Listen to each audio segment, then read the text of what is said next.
your bitch like I was Drake, yeah. Don't just try to tell me you love me. Can't keep it real if you really don't trust me. Come with a real, you hip in the front, so you get my meals. I'm gunning for the money in the bank. Come with a dank, scrolling a tank, rolling with the gang. You sitting out on the sideline tripping, I go to the hole with the rock like Pippin. Yeah. I'm okay.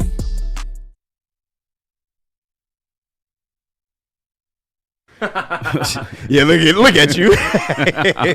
My boy was scared. What up, though? Welcome back to Whatever Waits Live on Woodsports.com. I'm Easy joined by KG. Yeah. Almost called you Nicholas. Christopher Platte. You always do mixing up your watts. We have an intern today too on the sound booth. I do always do that. I'm in the groove of like saying the same thing. I said it last time. Yeah, but this is my boy Alex Weir. Alex Weir. He is friends of DMAC, so he is friends of Woodward Sports. You know that. But yeah, he's our newest intern and one of the white people I'm responsible for. So. Alex, you said you wrestled professionally for 10 years. Yeah, I've been a professional wrestler for 10 years on the independent local scene. Yeah, so he got a deep tape too. He's got deep tape. Mm-hmm. You watched it? Yeah, some of it. What's your stage name? Weaponized Alex Weir. So I go by my real name. Okay. Which is already G in itself. That is gangster. Yeah, that's gangster Sure, itself WAW, already. baby. So you only been Weaponized Alex Weir, or did you have like stages of like other characters? I debuted as wannabe Alex Weir because my first match was with I tagged with Marty Jannetty. Nice. Marty Jannetty? I met Legend. Marty Jannetty, yeah. Wait, Blue Water Wrestling, whatever? Yeah, no, that's legit. I used to go there when I was little. Yeah, that's Nice. that's where I trained. Yeah. Blue Water. I met Bret Hart through them. Oh, I also met Bret Hart, but I'm gonna tell you, Bret Hart don't remember anybody he met that day I met him. Let's just say that. Yeah. And I don't think Marty Jannetty remembers tagging with me, to be honest. Probably not. Probably not at this point in his life. But shout out, man. That's too late. You know Bret Hart, one of my goats, man. Yeah, is he? The excellence of execution. You fucking right, man. Best there ever was, the best there ever will be. Yep, the best there ever is, the best there ever was, and the best there ever will. Yeah, there you go. Yeah. I didn't watch Bret Hart like live, but I knew of him and I knew him and Shawn Michaels. I was a big Shawn Michaels fan. Yeah, Marty Jannetty and Shawn. Rock and Roll Express. That's why I was excited to meet Marty Jannetty. Because you knew Shawn Michaels would probably hurt his feelings when I said that. Right, like, where's Shawn? Yeah. I was like 8 years old. He probably gets that a lot. Yeah. I used to have, when I turned on my PC and started playing the Shawn Michaels song. Oh, yeah. The girl, I think I'm cute. I know I'm sexy. Man, wait, that's a banger, bro. Looks. Yeah, I don't know, man. Wrestling, I've tried because my son, I was into it as a kid. Yeah. I've been trying to get into it for him and me. I just not. I mean, the new age stuff just ain't. You kind of Attitude Era was it, dude. The Attitude Era was it. That's It what was. shit I said. He's always attitude stuff. No, we don't know how good we had it back then. But, I mean, to me, it's more approachable today. Like, you a big fan of Rhea Ripley. I know you are. And you kind of still tapped in with, like, old school wrestling. And there's still elements of that in today's product. But I do like the young talent. I like the new wave of guys that's coming up right now. Hopefully, if WWE utilizes them correctly, we can get somewhere. But there's other options than WWE. You have AEW as well. TNA is making a big comeback because of WWE. But there's a lot of different wrestling that you can take. That's probably the biggest issue. Everyone only going to WWE even they're trying for the first time, trying to get back into it. That's the safe option. Yeah. Yeah. Oh, it is? I mean, WWE is the major leagues. Unfortunately, I hate to be that guy, and I love AEW, but WWE is the major leagues. Is it the best product though? Like you? No. Okay, that's what I'm saying. Yeah. They know how to tell the best stories, for sure. WWE? Yeah, if you want storytelling wrestling, WWE is the way to go. If you want like good in-ring ability, AEW or TNA is where I would We're the best wrestle. Yes, sir. Yeah. I don't know, man. Even like the characters, like who is like that was a wrestling topic today, The Rock versus Stone Cold. You saw me in the morning chat just wilding out. Yeah. There's no that. Like I feel like John Cena was the last of like truly like super. To me, maybe because I'm not watching it too. I don't know. I feel you. That could be it. But like on the mic, those dudes were just nice. I don't know who was like. No, that. it was different back then. Yeah, but you had more freedom. Wrestlers were allowed to go out there and just kind of wing it. Nowadays, it's a lot more scripted, or they have a lot of points that they have to hit during a promo, so it's not as authentic. Some people do get that card to just go out there and wing it or whatever, but you really got to be cold. Like CM Punk, he is one of the best at promo work. See, He'll go out there and talk your CM Punk. You said what? I never liked CM Punk. I don't know. You got to get on board, man. He's the best in the world, bro. I think for me too. I grew up guy, with so the I fucking. can't like CM Punk. Jack Perry's a good friend of mine. So it's personal. Street beef. Yep, wait. Okay, you gotta hear that. Why is that? So me and Jack Perry, or I knew him as Jungle Boy. We go way back. I wrestled him when he came to like Port Huron.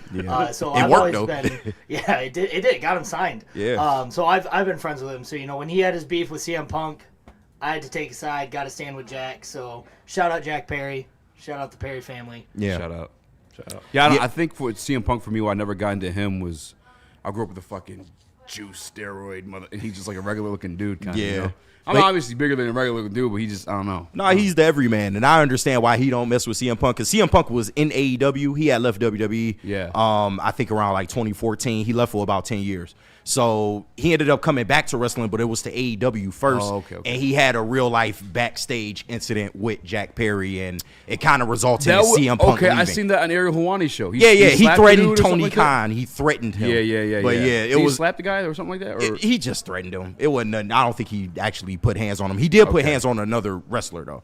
I can't remember. Was it Jack Perry he put his hands on? I can't remember. Yeah, it was. Yeah, CM Punk and Jack got into it like physically. That's what it was. So yeah, CM Punk ended up leaving. He eventually came back to WWE, which nobody thought he would ever do. So This goes to our conversation. yeah, Is wrestling working a real fight? Because CM Punk trained MMA. he did. How did that go for your boy Jack?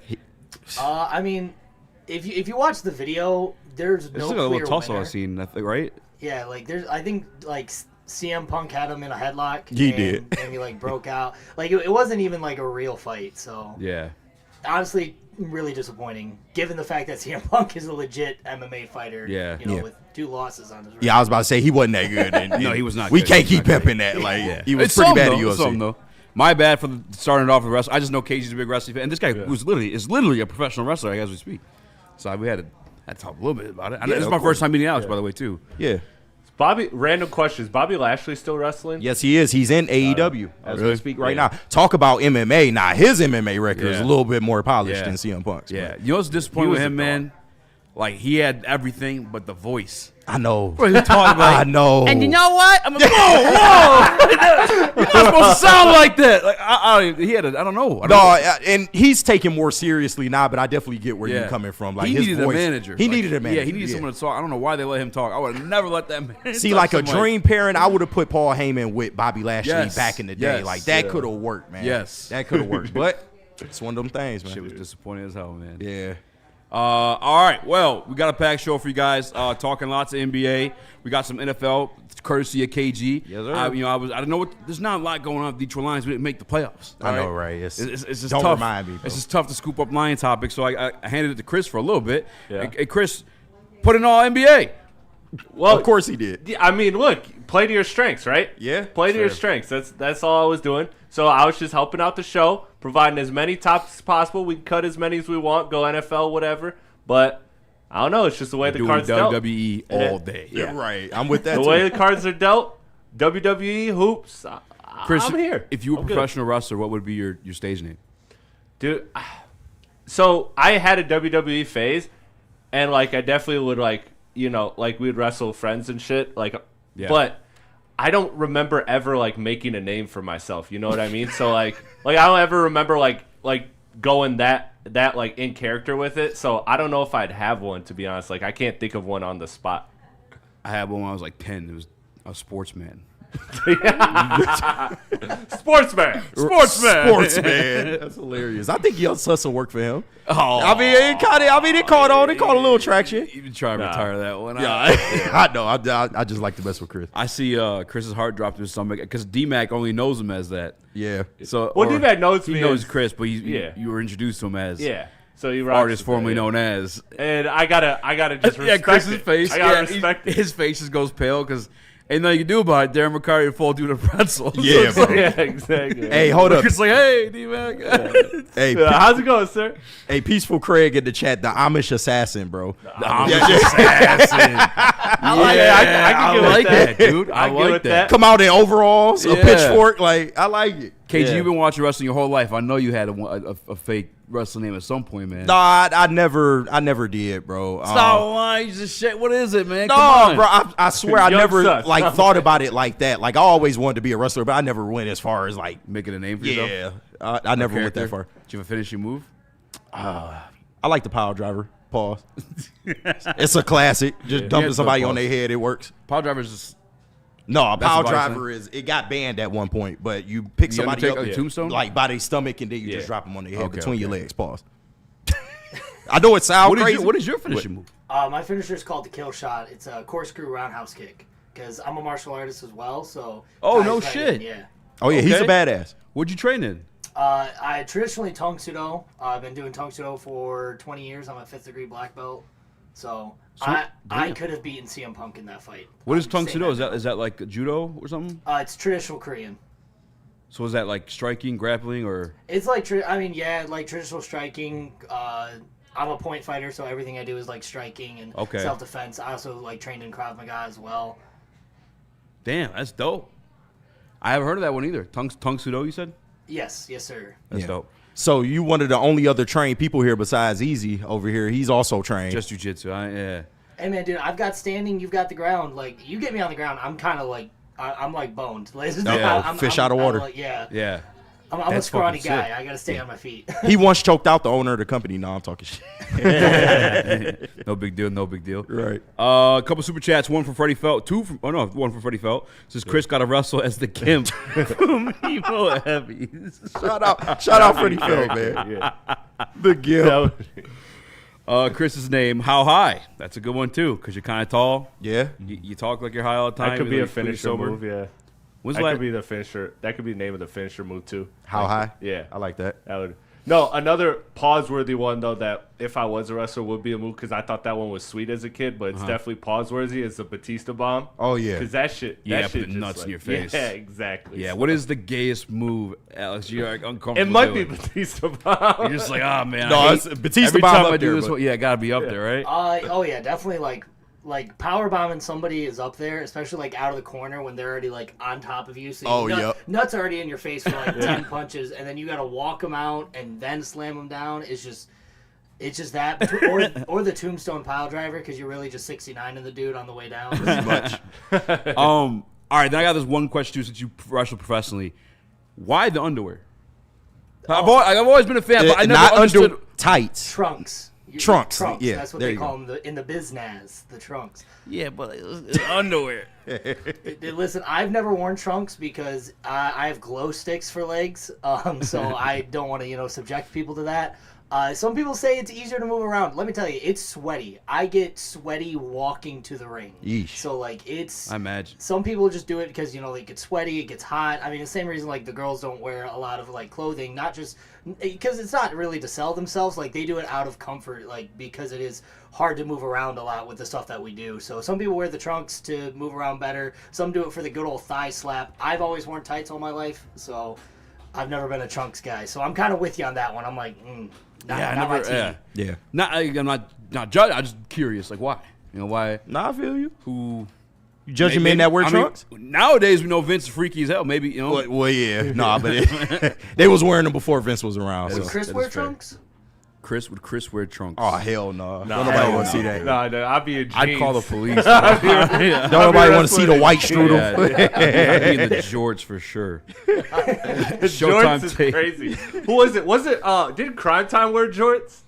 No, because Or was it jeans? JTG? They both wore jeans. JTG had one leg rolled up. but Yeah, that's Crime what it Time was. did not wear jorts. Yeah, Crime Crazy Time. how racist is openly racist WWE used to be with do you remember the Mexicools? Yes, bro. They come out in the trash. And I love the My Mexican man had the bro. fucking leaf blower. Man, I'm like, this crazy. My boy Hoover too, man, stop it. They was kind of cold, but yeah, that was a very racist period. Did those guys ever get recast as anybody else? Or they just Some of them do. yeah okay Yeah, it just all depends. yeah the Crime Time Yeah. MVP was funny. anyone of any MVP still around. He manages Bobby Lashley. So. Oh really? Oh, that's Yeah. what's up. Oh yeah, the Hurt Business. He's a purple belt. Do you know that? I saw him at a jiu-jitsu tournament one time. Oh, for real? Yeah, MVP's got a purple belt in jiu-jitsu. Oh, that's nice, bro. I did not know that. Yeah, he always been a dope wrestler to me. He kind of had injury issues along the way, but he manages Bobby Lashley now. He encouraged sportsmen because he had the. Yeah. Yes, Yeah, sir. that Yes, shit- sir. That was a sweet finishing move. And he always had the jewelry on and shit. So that was somebody that I kind of hated because he had beef with Rey Mysterio, who was my first favorite. Yep. But other than that, I was like, MVP was one of my guys. I feel like I don't know. Rey Mysterio's underrated. No, he is not. Is he not? I feel like he's probably over. He's properly rated. Yeah, Yes. properly rated. He is Okay, one of the okay. best, if not the best, luchador of all time. I just feel like he should be in the Rock Stone Cold conversation. He's been Well, he around is in forever. his country. Yeah, it's I mean, America is different. yeah. Yeah. I thought he was born in San Diego though, isn't he? That's why I got the 619. Well, yeah, but he reps for Mexico and got his you. homeland. He's got it so. on his belly. Yep. Showtime tape. A brother on the heavies, West Side, the best side. Shout out. Showtime Tate, is that my man's Inkster? Devin the Dog. Is Devin the Dog? I think so, maybe. If not, then I'm mistaken. Dog If also it's has not, a you insulted the Devin man. Dog, yeah. I think Devin the Dog is Devin the Dog, isn't he? Yeah. Oh, he you know does what, have you're it. right. He does Where's have he a been? show. The picture threw me off. That's what it looked like. One of Devin the Dog shirts. Crazy, dude. That's racist. They all look the same to you, huh? I guess so. That's wild. You can tell it's a Friday show, man. KG, would you like to tell us about Planet Fitness? I would like to tell you about Planet Fitness because Planet Fitness is for everyone. Judgment-free zone in over 2,700 clubs nationwide with 50 in the Metro Detroit area. You can get access to the Black Card, spa where you can recover with hydro massages and other innovative amenities. Bring a free guest anytime, just $24.99 per month. We're all strong on this planet, Planet Fitness. Get ready for the ultimate sports experience. Join former University of Michigan star and NFL sensation Braylon Edwards alongside the charismatic Shep. Braylon Edwards, touchdown Michigan! As they break down the latest in sports like never before. Tune into the Braylon Edwards Show with Shep. Touchdown, Braylon Edwards! Weekdays from 2 to 4 p.m. only on the Woodward Sports Network. Don't miss out on hot topics, insider insights, and the banter that keeps you coming back for more. How do people feel about getting a Planet Fitness membership for $15 a month? How do they like working out in a clean and spacious gym that's filled with equipment for every workout? And how about free fitness training in the judgment-free zone that leaves them feeling energized all day long? Join Planet Fitness today with the free PF app, online or in club, and start getting that big fitness energy for $15 a month. We don't like to brag that we are the toughest sports network in Detroit, but we do have a guy named Darren McCarty on our side. Woodward Sports. Sure. Massage Chair House. Go see my guy, Dr. Eric Duncan, at the corner of Woodward and Long Lake Road, or visit him online at massagechairhouse.com. If you've been practicing some wrestling in tights with a lady, you may be a little bit sore. Go get the massage chair. They got those socket and more at the Massage Chair House. What up, though? Welcome back to Order Weights Live on WoodSports.com. I'm easy joined by KG, Chris, Alex, Weaponized Alex. Smash the like button, be a friend, tell a friend, and share the stream. Got a couple super chats I want to catch up with. It is me, Devin the Dog. YouTube did it. SMH. What up, though? See, I know my people, bro. Okay. Try to act like I'm crazy, bro. All right. Shout out Devin, man. P36789. Hell of a name. Hell of a name. You got to switch that up. Shout out to Heavyweights. Woodward Sports always get me through my day. Remember when we turned Chavo Guerrero into the white guy character? Man, That's as I was exiting out, and I do remember that. Yeah, I never It ain't was right unless it's white. You know what he used to say? Shit like that? He did used to say that Yeah, shit. dude, Holy that's shit. wild, man. Bro, I was never a Chavo guy, though. He just never. Eddie all day long and half the night. But no, Chavo just never did it for me. Yeah, he bro. was the second fiddle. Yeah, man. Always. And then he had beef with Rey Mysterio, so I was like, fuck that guy. Yeah, bro. He Yeah. turned on Ray and shit, man. Everybody turned on Ray. though. I ain't gonna hold you. Craziest shit. One of the Big craziest Show shit. Batista. Everybody turned on Ray. Wait, what happened? No, I'm talking about all the people everybody that turned on Ray yeah, Mysterio. yeah. It's tag team. When Eddie and Ray fought for custody of Dom. Legendary. That was crazy. Legendary shit, bro. If there is anybody that I fuck with in today's wrestling, it's Dom.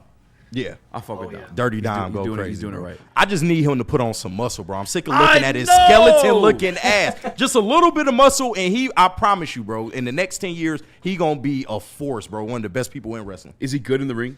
It's improved. I won't say he's fully polished yet, but Yeah. he's improved a lot, like over the last 2 to 3 years, I would say. And really, his character work is what's really gotten him over. Yeah. Like he kind of started as the shy kid wrestling with his dad. They became the first father and son tag team champions in WWE. Then he screwed his dad, and then he went on the little chicken shit heel run. even But his own now kid. he's starting to get his own. All the baddies. Yeah, he got the baddies with him. Yeah. He kind of is like Eddie Guerrero, Yeah, but yeah. he's not, and I like that. He doing it a little different. Yeah, because I forgot Eddie used to be with China. Yep, Latino Heat, baby. Yeah, that was kind of the real. I didn't know that until every time I'm Latino going on social Heat. media. That's why I get on my reels sometimes some '90s WWE shit. They put you on game you forgot about, Yeah. and that was one.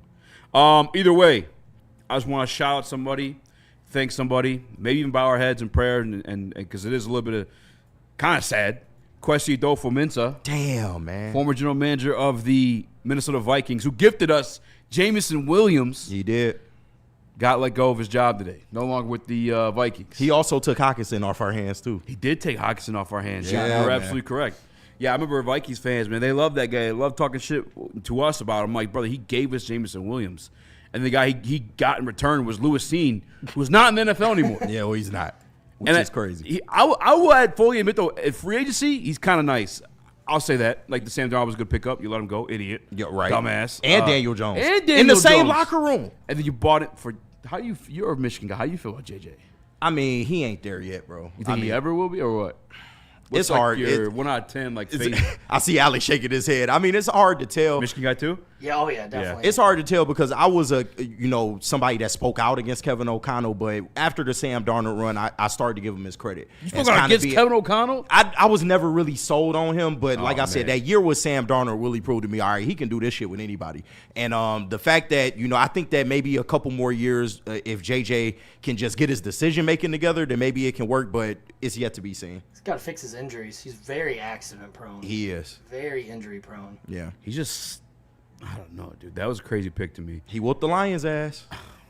Yeah, but sort of Max Brosmer. Oh, only once. That's right. Yeah, I don't know, man. I think he's got raw talent for sure, but for them to have let both Daniel Jones and Sam Darnold go, Yeah. when this kid clearly wasn't ready, that's just nuts to me. Like, he's a dumbed-down version of Caleb Williams right now. Because Caleb still suffers from some of the Yeah. same shit he does in college, but you can see the talent. Like, yeah. And I don't think that JJ's talent has flashed per se enough to this point. Mm-hmm. A little bit in the preseason, but once he actually got in the games, it just didn't really look like it Yeah, should have looked. man, You got Justin Jefferson for crying out loud. I can't believe he was drafted where he was drafted. I just never thought that he would be drafted that high. Obviously, it came down to him. Okay, I guess. Like, Yeah. there's some raw athleticism there. And, Yeah, and I mean, a it strong made- arm.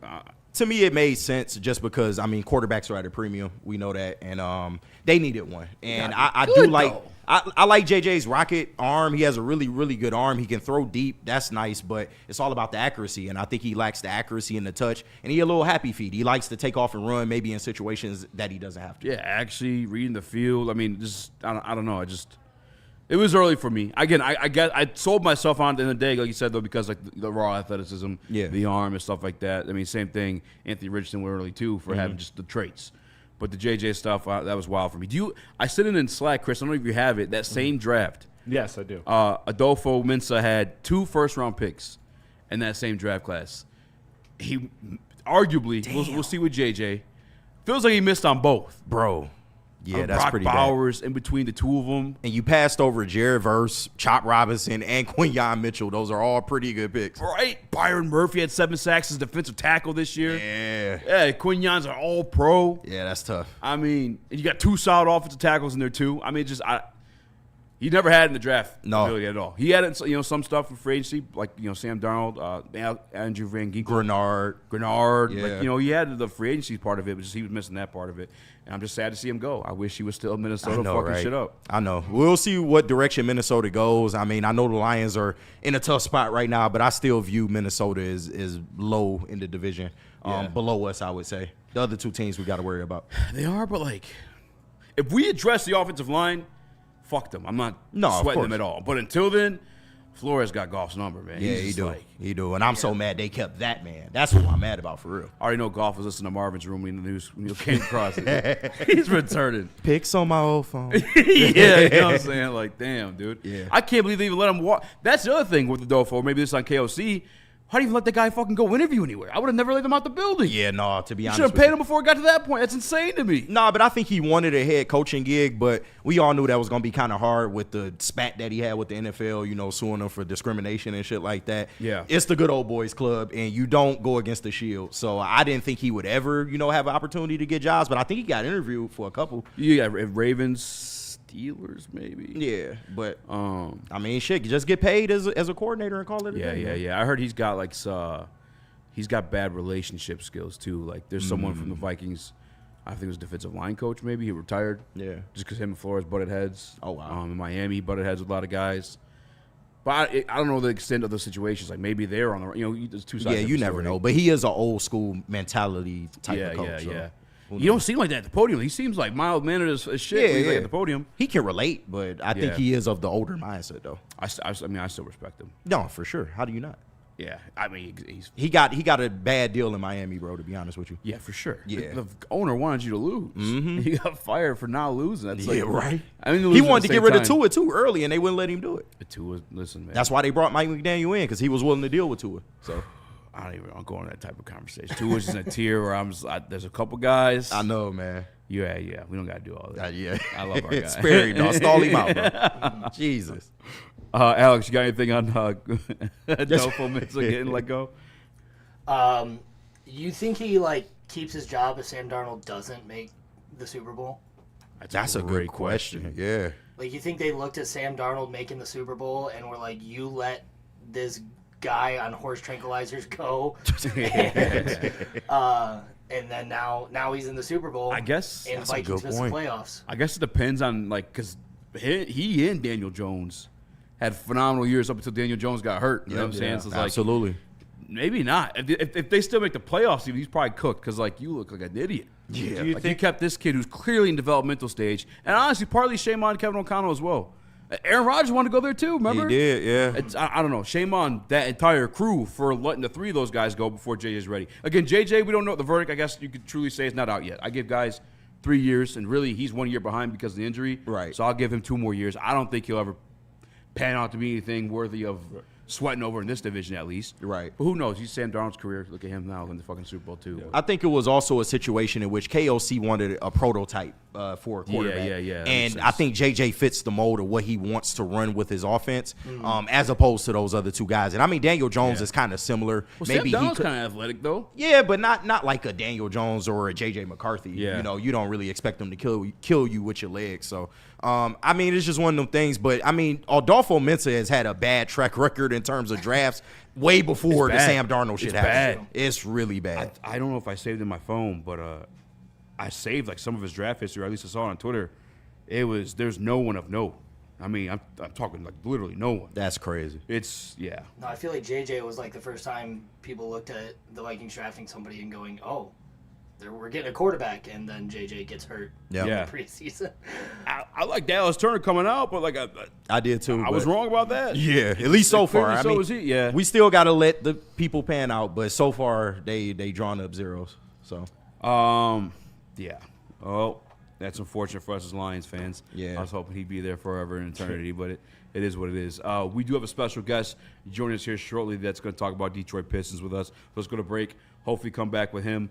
But first, tell us about Sharon's Heating and Air. Let me tell them about Sharon's Heating and Air, because I got a real personal story with Sharon's, man. They came out and saved your boy when my 4-year-old furnace decided to take his shit. Sharon's was right there, man. The call was real easy, very, very professional, and they got me hooked up within 2 days, and now I'm blasting 80-degree heat in my house for no reason whatsoever. But shout out to Sharon's for over 40 years, reliable service and treating customers like family, and I know I feel like that, and you should too. With winter in full spring, now is the perfect time to schedule regular maintenance to keep your heating system running safely and efficiently all season long. And if your system ever breaks down unexpectedly, Sharon's has you covered with fast, dependable emergency service when you need it most. Go check out their website at sharonsheating.com or give them a call at 734-238-3805. Tell them Woodward Sports sent you. No one gives away more cash and prizes than Woodward Sports. You don't believe us? Here's our latest $10,000 winner. You know, you guys posted, hey, if you guess all this stuff right, we'll give it's $10,000. I'm like, okay, well, why the hell not? And the winning doesn't stop there. How about our Outkick Your Coverage winner? I think you won. We got everybody. This guy's got a hot girl. Bigger prizes, bigger giveaways, cash, merch, tickets, and more. All from the biggest sports network in Detroit. No one does it bigger and better than Woodward Sports. Make sure you're following, liking, subscribing on Instagram, Facebook, X, and YouTube for your chances to share in the winning. From Detroit's #1 sports network, Woodward Sports.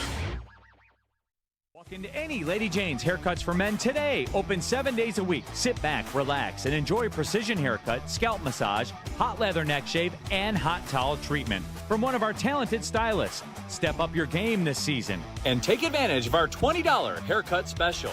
Scan the QR code and get your coupon today. Lady Jane's Haircuts for Men, the ultimate haircut experience. Open 7 days a week. Walk-ins always welcome. Lady Jane's Haircuts for Men, it's wicked awesome. Congratulations to the real coach of the year, Motor City Dan Campbell. Just put your head down and go to work. It's about to be fun, man. It's about to be fun. Woodward Sports. Detroit has the best sports fans in the world. That's why they deserve the best sports coverage in the world. We are the Woodward Sports Network. Love Woodward Sports? Love wearing clothes? Then you should be wearing Woodward Sports clothes. Check out our full line of merch at woodwardsports.com. Just click on shop. We have all your favorite designs, like Dan Campbell kneecaps, Woodward golf, and of course, our own logoed out merchandise. Men, women, infants, kids all love Woodward Sports. Impress your friends. Impress your boss. Impress your dog. Buy Woodward Sports merch today.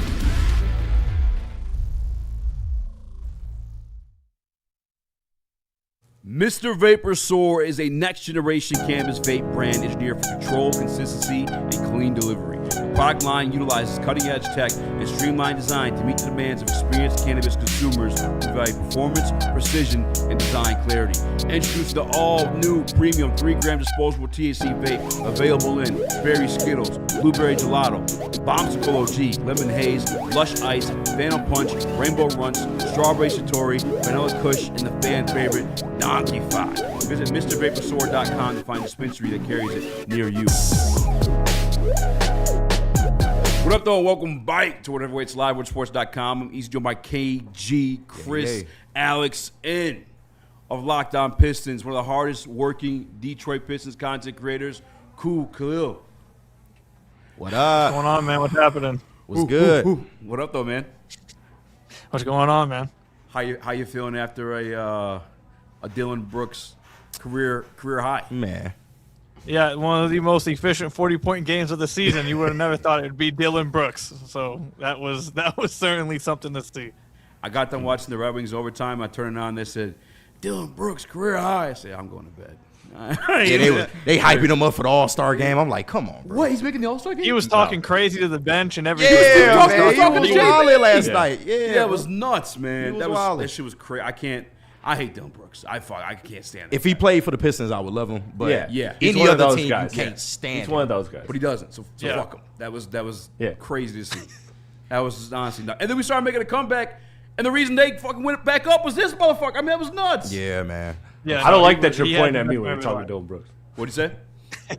He had the best game of his life, man. That was crazy. No, for real. Yeah. Cool. How? Why? Why did that happen last night? What was going on? So, I mean, this is something the Pistons have done throughout the year. J.B. Bickerstaff's defensive strategy versus if you go look at their games against the Clippers, their games against the Boston Celtics, he puts Asar Thompson on the point guard or the main point of attack ball handler, try to cut off all dribble penetration, just say, you know what, we're not going to allow any drive and kick threes. We're not going to allow your point guard to get to the paint. We're going to put Asar on them. It's not going to happen. And what teams have resulted in doing is that obviously you have like a Jaylen Brown for Boston, you have a Kawhi for Clippers, and you had Dylan Brooks. I mean, I can't imagine that JB expected I can't imagine that JB thought that Dylan Brooks would do that yesterday. But their plan has always been, or has been consistently against these kind of teams, is that Asar will take away the point guard, and if their best player or their best perimeter scorer wants to go one-on-one all night, and if he's going to shoot us out the game, then so be it. It's worked 3 out of the 4 times against Boston.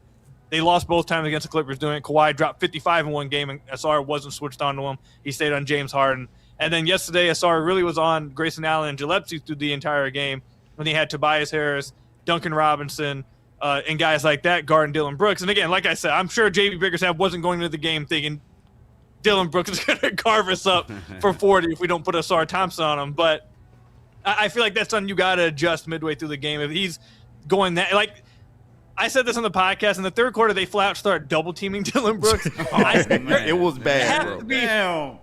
Putting Asar on Dylan Brooks.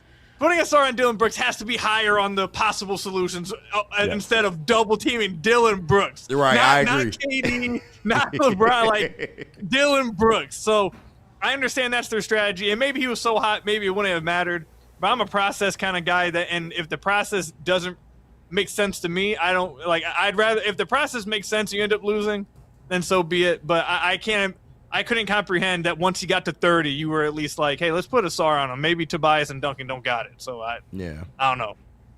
My bad, KG. Just real quick, because two of those teams are Western Conference teams. I feel like that Western Conference is heavily stacked versus the East. Is that something that could play out if we do make the finals? Like, does that style, I guess, run dry against those types of teams? I mean, I think JB would have to consider changing it up a little bit. The problem is that Asar can't guard everybody, and in the last game I had a few people point out to me, like, the last game, Asar didn't guard Gillespie and Grayson Allen, and they just went bonkers, and they went crazy. So you can't have them guard everybody. They're going to hunt out Duncan Robinson over and over and over again. That's what they're going to do almost every possession. So unless you change your lineup structure in a way that Duncan's just not on the floor, which they can't do, because if you take Duncan off the floor, you just have no shooting, which is one of their problems, is that even when Duncan isn't hitting shots like he was yesterday, you can't really take him off the floor. You don't feel like you can take him off the floor because you can't bring in anybody else that can shoot like him, that has the type of gravity needed for Cade, Duran, Asar, those kind of guys. So you kind of just have to ride with them, and then he gets picked apart on defense. So the fact the Pistons don't have anyone else that they really trust off the bench, or at least JB Biggerstaff trusts. I won't say Khalil. JB Biggerstaff doesn't trust anyone else off the bench to kind of do what Duncan is able to do on offense and give a better spark defensively. You do come into some issues at times, especially, I mean, I think the Suns made their first, they made 8 of their first 11 threes or something. Like, they were crazy yesterday. So part of it is magnet ball, but teams have said that they're going to hunt out Duncan Robinson, and when it goes as well as it did yesterday, then it's going to be tough, especially when your offense isn't going either. Yeah, shout out Khalil of Locked On Pistons. If y'all not subscribed to Locked On Pistons, make sure you do so. Some of the best Pistons content in the city, hands down. But I gotta ask you, D-Day is almost upon us with the trade deadline. Everybody's waiting to see what Trajan got in his bag this time around. Straight up. Oh my God, man! The rumors are going crazy right now. We done seen the Pistons linked to as many as Giannis, Jaren Jackson Jr., Trey Murphy. Some of these higher end names. I think the Pistons will do something a little bit small. They do have a trade exception. But what are you really seeing for the trade deadline? Is there some players that we should be on the lookout for that the Pistons realistically can go out there and get at the deadline? Yeah, I'm really interested to see what the Pistons do, because it feels like according to all insiders and all reports and rumors, the Pistons are like the one team going to the deadline that everyone's just wondering what they're going to do, because no one really knows, are they actually going to make a trade? Are they going to stand pat? What are they going to do? And I feel like even to this point, there's probably a part of the front office that doesn't really know what they want to do yet. I don't envy being in the position, because you don't want to mess up what you have going on. You don't want to take that chance, but you also clearly see that they have some weaknesses that need to be corrected and need to be upgraded upon. I don't know what they're going to do. I wrote down a few names yesterday on my podcast, that some low-key names are, and when I say low-key, I don't mean second-round pick, I guess, but not as big as JJJ or whatever. Just some name. All the players I wrote down here are just guys who can shoot the ball from beyond the arc, especially above the break at the forward position. So Cam Johnson, Rui Hachimura, Sam Hauser, Naz Reid, John Collins, Jalen Smith, Jabari Smith. Guys like that, I think, are what the Pistons need. They need someone at the forward position that can consistently get up a volume number of threes from beyond the arc, especially from above the break, and also provide some rebounding on the other end of the floor. The Pistons have not been a very good defensive rebounding team, and this past game against the Suns, they got obliterated on the glass. Yeah. They allowed 11, I believe 12 offensive rebounds, somewhere around there. And it's because you got Asar now on the perimeter most of the time, guarding perimeter guys, and Tobias isn't the greatest defensive rebounder, so now it's really Duran versus everybody. If they had a better rebounder at the forward position, I think it would help them close out possessions. But mainly, I think their biggest issue, obviously, is needing shooting from that position, consistent shooting, consistent output. So those are names I'm looking at. Obviously, the dream scenario for me is Michael Porter Jr. If they could get Michael Porter Jr., I feel like he's the most perfect. He is exactly what the team needs. Now, whether they actually could do it or not, whether they actually would be willing to do it, I don't know. But I think they desperately, if they don't do anything at the deadline, I think that's a mistake. They have to upgrade this shooting. This is something that will bite them in the playoffs if they don't. I agree wholeheartedly. What does someone like a Michael Porter Jr. cost, in your opinion? I think what you'd be looking at is probably 2 first-round picks, and the package I've looked over and over again when you go through the trade machines. You would rather not give up 2 first-round picks, but it sounds like to reports that Brooklyn wants 2 first-round picks for Michael Porter Jr. So the package that I think makes the most sense salary matching wise is just like Ivy, Tobias, and a first or two. Like that's probably the package you'd be looking at when it comes to going out to MPJ. Now the problem with that is that even if you did want to go after MPJ, the Nets don't really have any interest in Jay and Ivy. I've been told that a few weeks ago, and also it just makes sense. Like just looking at their roster, they have like 5 point guards. They just drafted like 3 of them in this past draft. Like they don't really need guards. And I don't think superstar. You stop it. You stop it over there. I don't think there's that. I mean, that's the problem they run into is that you're gonna have to give up multiple picks for guys because I don't think Ivy has the value that maybe you were expecting or at least hoping coming into the season. And you really only have one big salary matching contract that is Tobias Harris. And it sounds like the team doesn't really want to move on from Tobias. So it makes trades hard when you have a young guy that maybe is the most movable, but teams don't really want, it seems. And then the one guy who actually helps you match salaries, you don't really want to move him either. So it's like, okay, well, what are you going to do? So it's tough. So my question, Koo, going off of that is, I agree. Premium shooting is like a 1A move, but to me the 1B move is actually just getting a backup point guard or just a secondary ball handler, shot creator you need. And you saw it last night. I mean, last night the Pistons looked like Jokic with the Nuggets with the non-Jokic minutes, of years ago where they would just completely give up the lead and then Cade had to bring you back and dig you back up. Yeah. And so I've kind of highlighted the need for another backup point guard because the scenario I've always pictured is, okay, if you want to say you're an Eastern Conference Finals or NBA Finals team, then right now the roster that you have going into that playoffs, who are you trusting other than Cade to facilitate for this team at a high level to bring up the ball in a lot of pressure situations? Would it be particularly off the bench like Dennis Jenkins? Like I'm not comfortable with that. No offense to him, he's been good this season, but to put him in that level of competition that he doesn't have experience in, like you do need that valuable Dennis Schroeder type secondary ball handler, whether that's coming off the bench or playing alongside Cade. So that to me is a big importance. Do you agree with that? And if so, who are some people you would like to eye for the Pistons there? Yeah, I think that definitely is something they need to improve upon.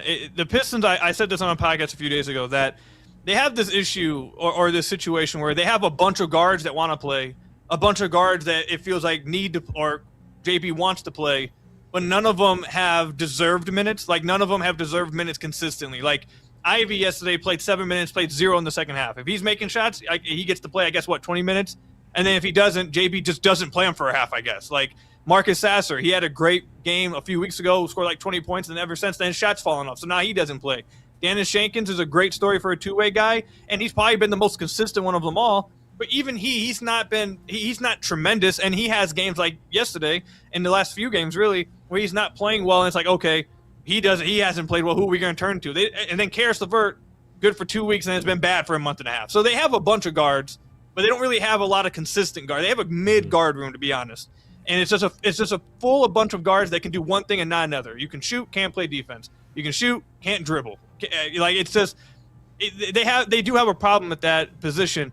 My concern is that, because I know a lot of people have mentioned like the shot creating that you've mentioned, like at the 2 position, potentially next to Cade.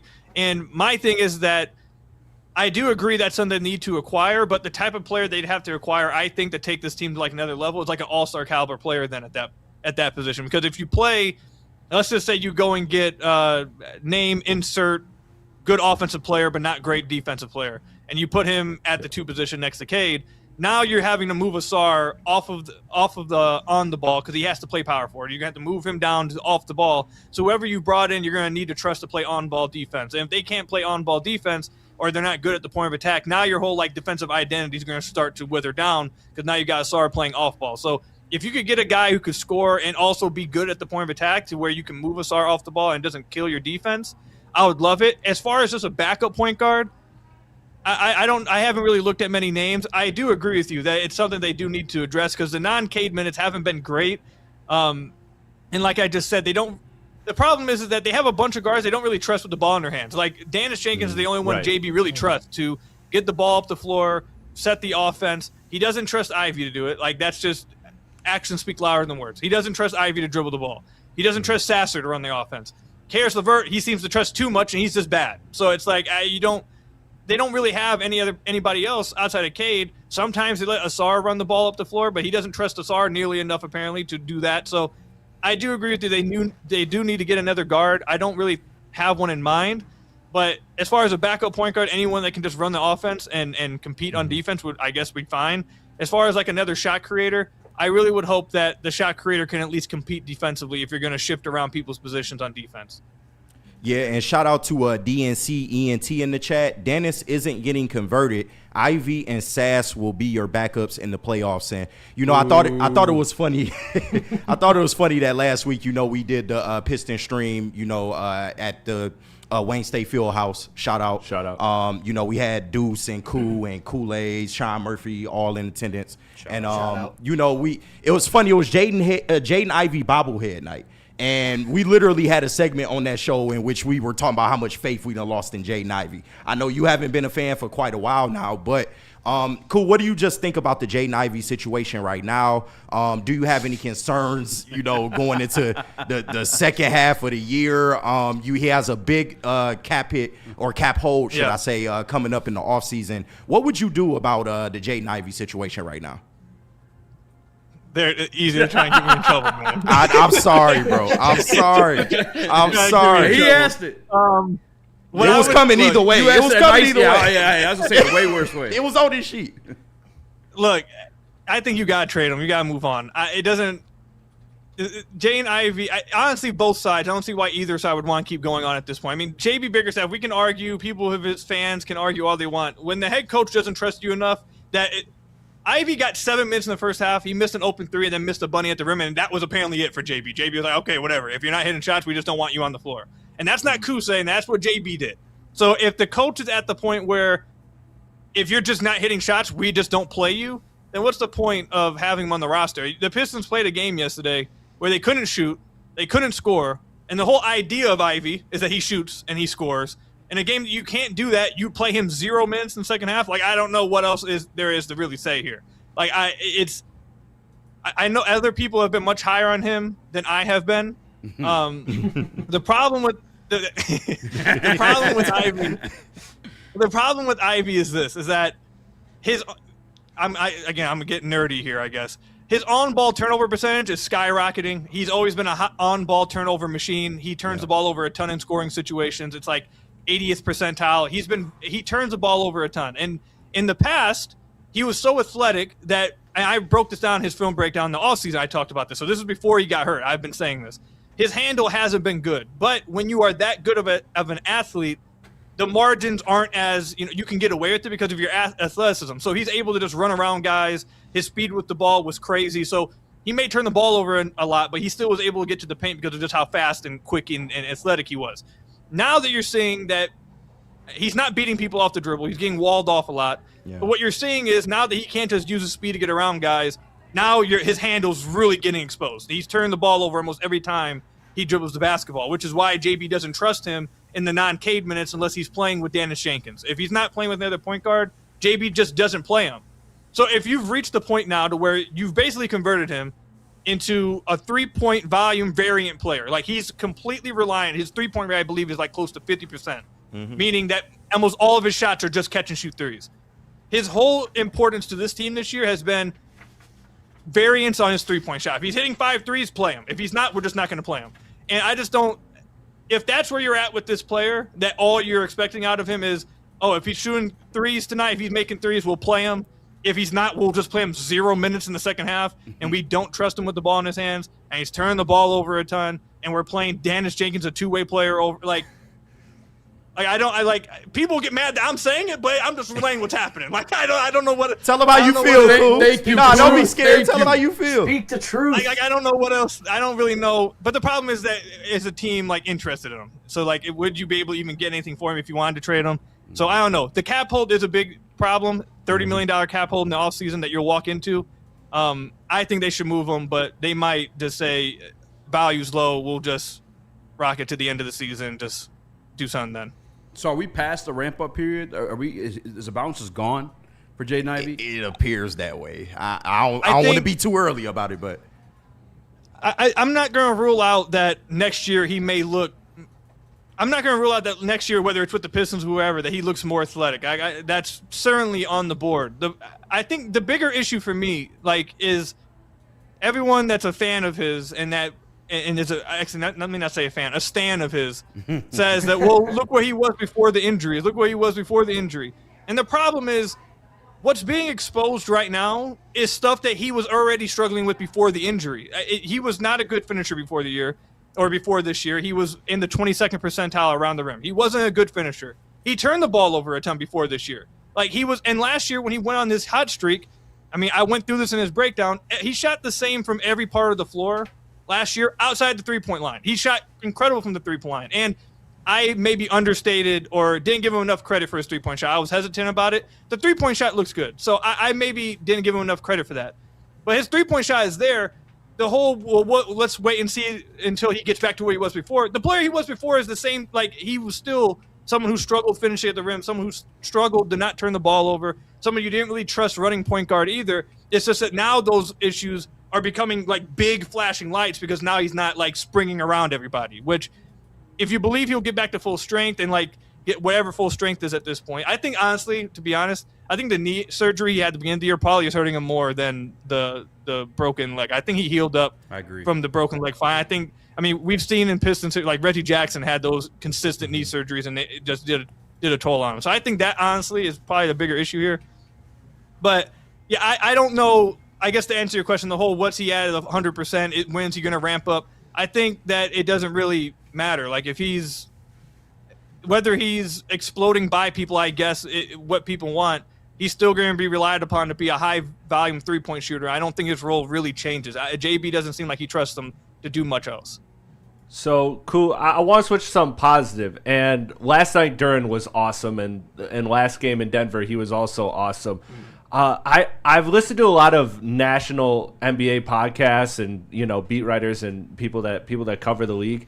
And Duren's not really considered a lock anymore for the East All-Stars, and I just don't get why on their ballots. Do you agree that he is a lock at this point, considering the team's success and how he's played, or are you kind of looking at he did just have a hot start of the season and kind of tailed off? Where are you at with Jalen Duren? Yeah, I think he should be a lock for the All-Star team. I think what he's done this year has been incredible. I've been high on his offensive side of the game, his offensive talents for a while, but defensively I thought it might be a problem. And he's improved immensely on the defensive end of the floor. He can still get better, but he's way better than he was last year. And then offensively, yesterday he was destroying the Suns. I think he missed one shot. He was 10 of 11 for 23 points. He's been uber efficient. His drive to the basket is scoring 1.1 points per possession. Every single time he drives to the basket, you're generating a point, which is uber efficient for everyone out there. He has been incredible. It's he's really taken up the mantle as the secondary shot creator. That's what he is for the Pistons. It's Cade and then it's Duren. And there's certainly an argument you could honestly make that he should get the ball even more, especially when their offense isn't clicking. Especially when teams are trapping Cade and pick and rolls. You could certainly make an argument to just say, hey, let's give Duren an open floor at the high post of the slam, get to the basket, and do it a little bit more. And they do it now, but you could make the argument they should do it even more. So with the Pistons being the number one seed and being by far away the number one seed, and with how great he's been, I'm a guy who came into the season saying Ausar Thompson, clearly the second best player on the team. He has not been the second best player on the team this year. It's been Jalen Duren. He's been fantastic. And he's the second best player on a team that is by far the best team in the Eastern Conference right now. I don't see how he wouldn't be an all-star player in the East. If he isn't, I think that would be pretty disrespectful. Yeah, the Hawks got 5. Remember, years ago, the Hawks got 5. The Pistons can't get 1. And if Dylan Brooks is making the fucking all-star team, then Jalen Duren better be on there. I'm going to just say that. Career high Dylan Brooks. It is crazy. I was called a madman. I called Jalen Duren the number 2 on this team last year, and I was called a madman. But it's all good. I'm with you. I'm glad you brought up Ausar Thompson, though. I know how big you are on Ausar. Has anything changed with you in regards to him, his offensive play? Do you think this will be something that will limit them as they get further into the season? He's got to get more aggressive. He got to start dunking the damn basketball, man. Thank you, bro. You got to dunk that shit. Too athletic to be he has little. Yeah, he has to be more aggressive. This has been a disappointing season from what I wanted out of him offensively. I thought he would – the first month of the year, he was doing exactly what I wanted him to do. Before everyone got back from injuries, they were putting the ball in his hands a ton. He was averaging around 14, 6, and 4 a game. Like, that's what I wanted from him this year. And he was being uber aggressive. But over the last, month or so, he hasn't been nearly as aggressive. They haven't been utilizing him much offensively outside of just the dunker spot and kind of just cutting off the ball. They've taken the ball out of his hands a lot, which I disagree with personally. I think he's one of their better passers and playmakers on the team. But nonetheless, he needs to be better. He is shooting better from the free throw line recently. To answer the question about whether he'll handicap them in the playoffs, I don't know if it's going to be him that does it. Like, the coaching staff needs to do a better job of utilizing him. If you're going to have someone like Ausar on the floor, and you saw, just watch like a Houston Rockets game, because they do this incredibly well with the men, and just watch any team with like a non-shooting wing or a non-shooting guard, whatever. They utilize them in multiple sets, whether it's using them in the DHO, whether it's using them as a screener, whether it's putting the ball in their hands, just moving them around, just having them spotting up in the corner or spotting up along the base. Like, it's not as great, and it does handicap the offense a little bit. Now, I will say that if the Pistons had shooting at the 4 and the 2, when the teams decided to trap Cade, it would be easy points for the Pistons each time, because now you're playing 4 and 3, and the Pistons have good passers in Duren and Ausar, who are able to find open guys from beyond the arc. So that's why I think they really need to address this three-point shooting. The biggest thing with Ausar, I think, offensively, is that you need him to just be aggressive. And I really wish someone would ask JB about this, because a lot of us constantly talk about him needing to be aggressive, needing to get more shots up, needing to get to the basket, all that. But watching games, it feels like that JB's kind of I just wonder, is JB's attitude the same as ours? Like, is JB wanting him to be aggressive? Yeah. Because to start the year, they put the ball in his hands a ton, and they were telling us over and over in practice after post game, yeah, we love putting the ball in Ausar's hand. We want him to be aggressive. And over the last month, his on-ball percentage has crashed down. He's not really touching the ball a lot. He's playing a lot off ball, and a lot of his scores have just been simply transition.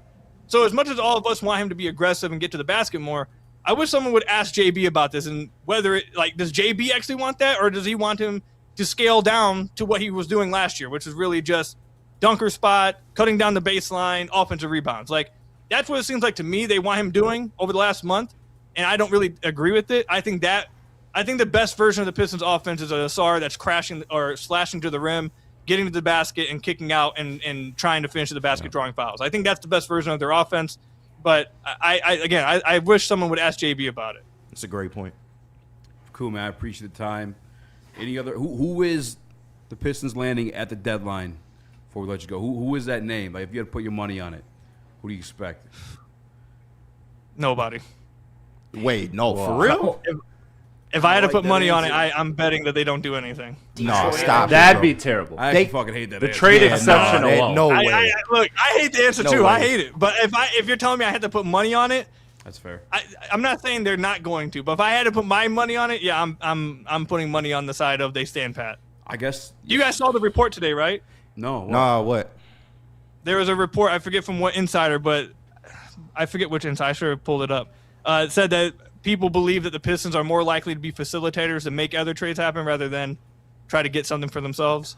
Jeez, man. Damn. I'm not asking for much. You got the trade exception. It'd be kind of a disservice if you don't at least get that. I know there's been talking maybe Luke Kennard coming back to the Pistons. I know we got shorter for close to nothing last year. So exactly. Maybe they'll land a piece like That's that. probably the move I think they're I guess it makes sense if you want to keep Tobias. You really got nothing else to work with because Ivy hasn't been much this year. I guess. And you got LeVert. I think LeVert LeVert might get traded because they've been. I am reading a little bit into the fact he hasn't been playing and he's been out. And his contract is, I believe, 15 million. So you can get something with that. You can, but again, like you said, if they don't want to trade Tobias, they don't really have a lot of contracts to work with. And if nobody wants, if people aren't valuing Ivy, it does put you in a position if you don't want to trade picks. You could trade picks. They have access to all their picks, but maybe they don't want to, and we'll see what happens. Cool, man. I know you're busting your ass, pumping on content like crazy. Yes, sir. Let the people know where they can get it. Yeah, you can find me over on Twitter at Khalil, and also find Locked On Pistons on YouTube or whatever podcast platform you guys listen to your podcast on. I appreciate you guys. You guys think they're going to win tonight? Yeah. Yeah, of course. Yep. After last night. Yeah. I mean, you had some. Dylan Brooks was talking shit to JB. Yeah, that was they tough, got him bro. winning. That was a tough watch. Yeah.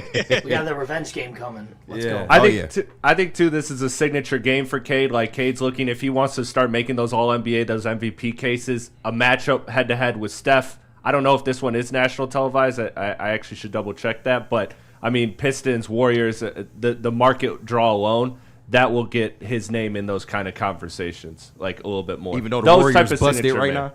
Yeah, even though, like, it's still Steph versus Cade. No, I get if he it. goes out there and, outperforms Cade. Warriors busted. It is on ESPN.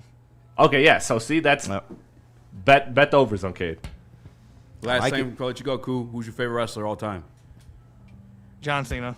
John Cena? Good pick. Good pick. That's a good answer. Sorry. I know that's not. You gotta be sorry. I know that. Go.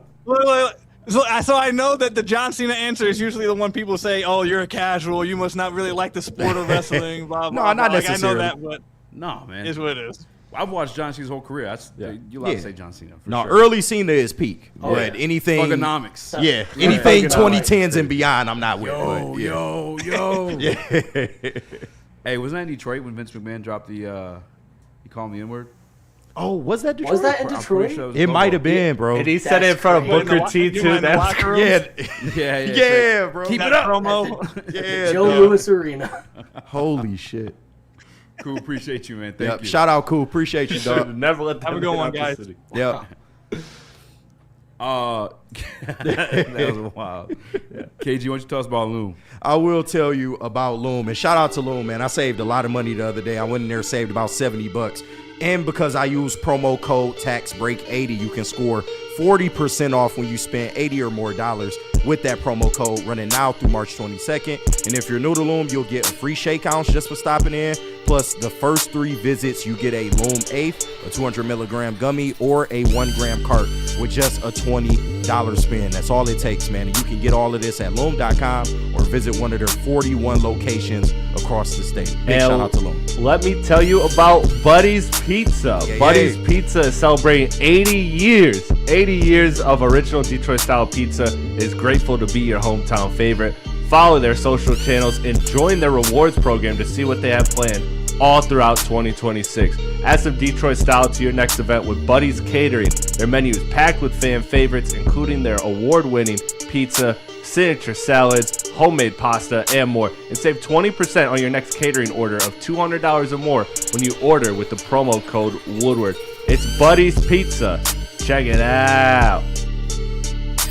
No one gives away more cash and prizes than Woodward Sports. You don't believe us? Here's our latest $10,000 winner. You guys posted, hey, if you guess all this stuff right, we'll give it's $10,000. I'm like, okay, well, why the hell not? And the winning doesn't stop there. How about our Outkick Your Coverage winner? How do you think you won? We got calling everybody. This guy's got a hot girl. Bigger prizes, bigger giveaways, cash, merch, tickets, and more. All from the biggest sports network in Detroit. No one does it bigger and better than Woodward Sports. Make sure you're following, liking, subscribing on Instagram, Facebook, X, and YouTube for your chances to share in the winning. From Detroit's #1 sports network, Woodward Sports.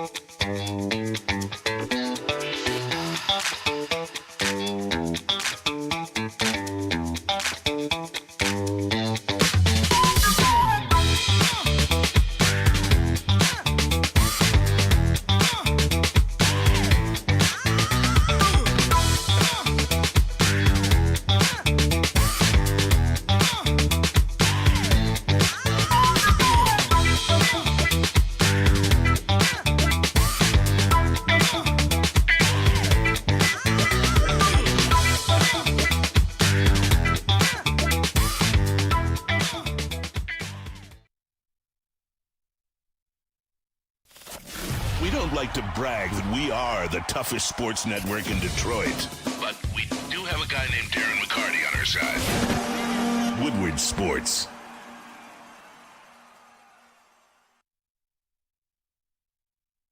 And big shout out to Jack's Car Wash Heavyweights fans. We're about to make a terrible life decision, and you get to choose who suffered. Who made this library? Oh, I don't know if we're still doing that. Holy shit. Well, I'm doing it now. So start the day on the heavyweight show. We're launching. I'll skip past that part.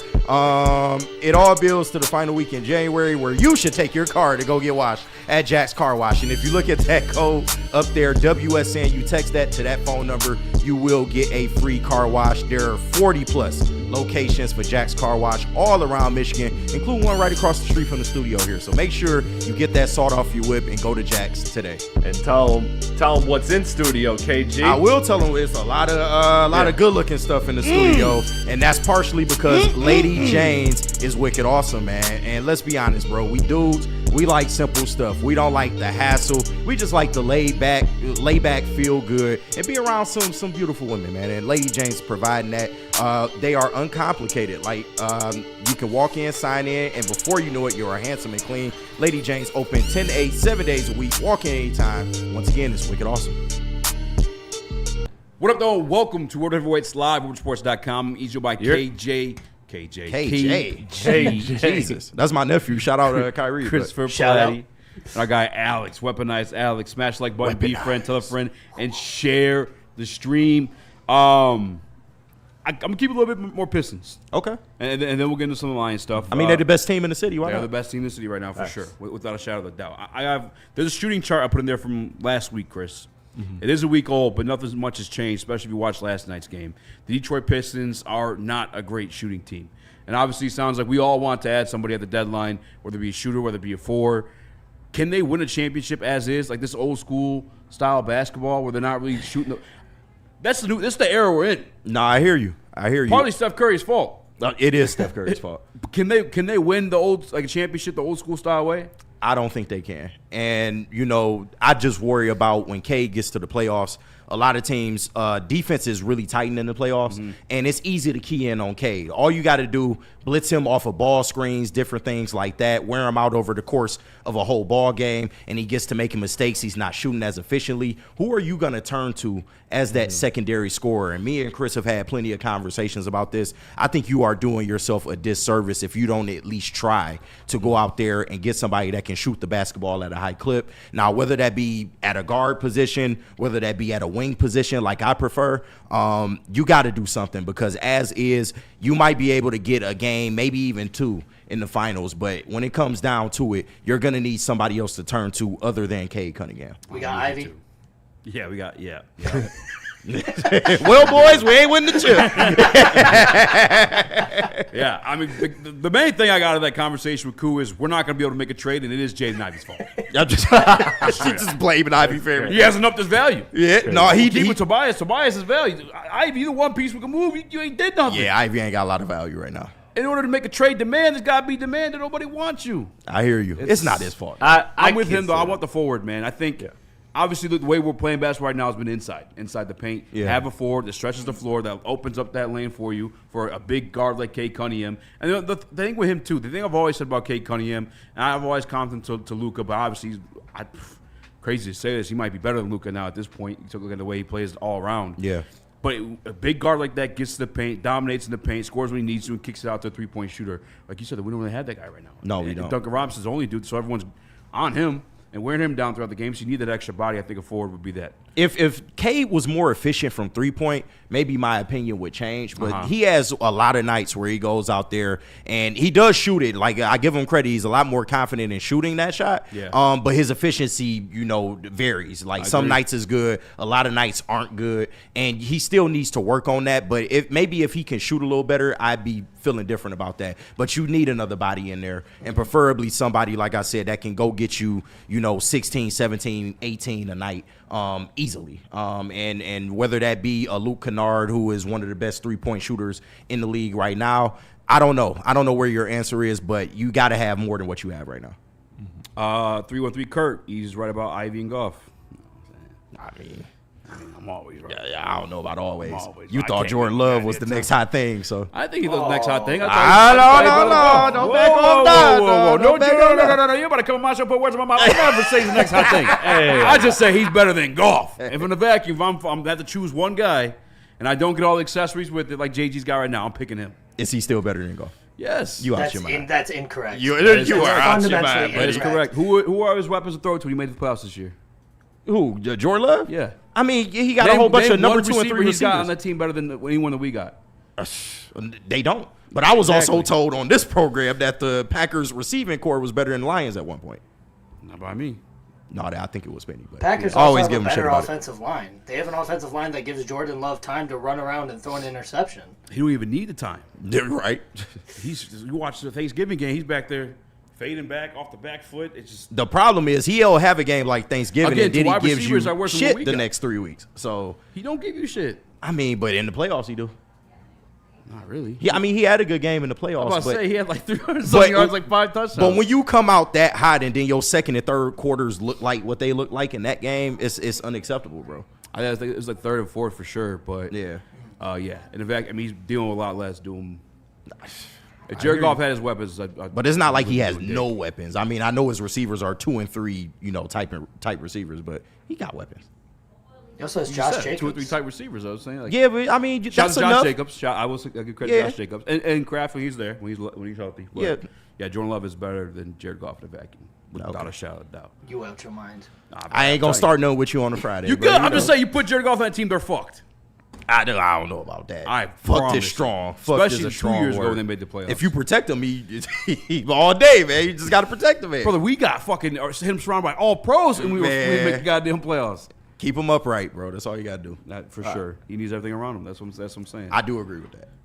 Unfortunately, Yeah. I love him though. God bless him. Pistons. Great guy. I know, right? This is a Pistons combo, man. Hey, how did that happen? Always goes back to the line. One comment. You was is all feeling it took. yourself. That's how that happened. I don't know how that happened, but Yeah. carry on, Chris. But no, I just was you're good. While you guys were doing that, I was fact checking something. So the Pistons, you talk about bringing a scoring four into this team, or a scoring wing. Well, I looked it up on the season. There are only 2 games where a Pistons player that wasn't Cade Cunningham scored 20 points and they lost. Really? So I don't know how many games a player outside of Cade Say had it one more 20. time. So there's only 2 games this season where a player that wasn't Cade Cunningham scored 20 points and we lost. Only 2 games this season so far. Wow. I don't know how many games another teammate got 20, so I don't know the full record to give it. Right. I was just checking that on the fly. But yeah, that's something I do know they're undefeated when Tobias gets 20 in particular, but I just wanted to expand it to everybody else. And yeah, that's like the situation. So it proves that it doesn't really matter where that scoring is coming from. Like, as long as you are getting another high-level scorer next to Cade Cunningham, then this team is going to win a lot of basketball games. And the more I think about it, man, I'm just really worried about, you guys talk about, not making a move and getting to the finals. I don't think we can afford that. I really don't. I think that this Piston team is really good, but I think that in the playoffs, a lot of our advantages are going to get minimized from scheming and from in-game series adjustments. Yep. And then on top of that lack of secondary help for Cade Cunningham is really going to be a bright spot. And I look at particularly the Denver Nuggets, who I think the Pistons are kind of a good model to look at. When Jokic was off the floor a couple years ago, that team would just, for years, they just sucked. Like their team would completely fall apart. They'd be up 13, and then they're down 4. And Jokic is back in 4 minutes later. And he's like, what the fuck? And he's got to carry this team again. That was what happened last night. Now, the Pistons' defense has kind of helped that. But the issue is like, man, if you don't get some scoring punch with this team, that is going to be a problem. I don't think this team can make it past the second round without getting either more shooting or that. I think they could clear through the East. It's just when we get to that finals point. Okay. Whoever's come out of the West, might It smack. depends So- on who you face, but Yeah, it does depend on who you face. Let me clarify it that way. It does depend on who you face, and also all the other teams in the East are shopping and making moves right now. That is Boston is looking at a move. Toronto, if you don't take them seriously, they're looking at taking a big swing at a Sabonis or whoever.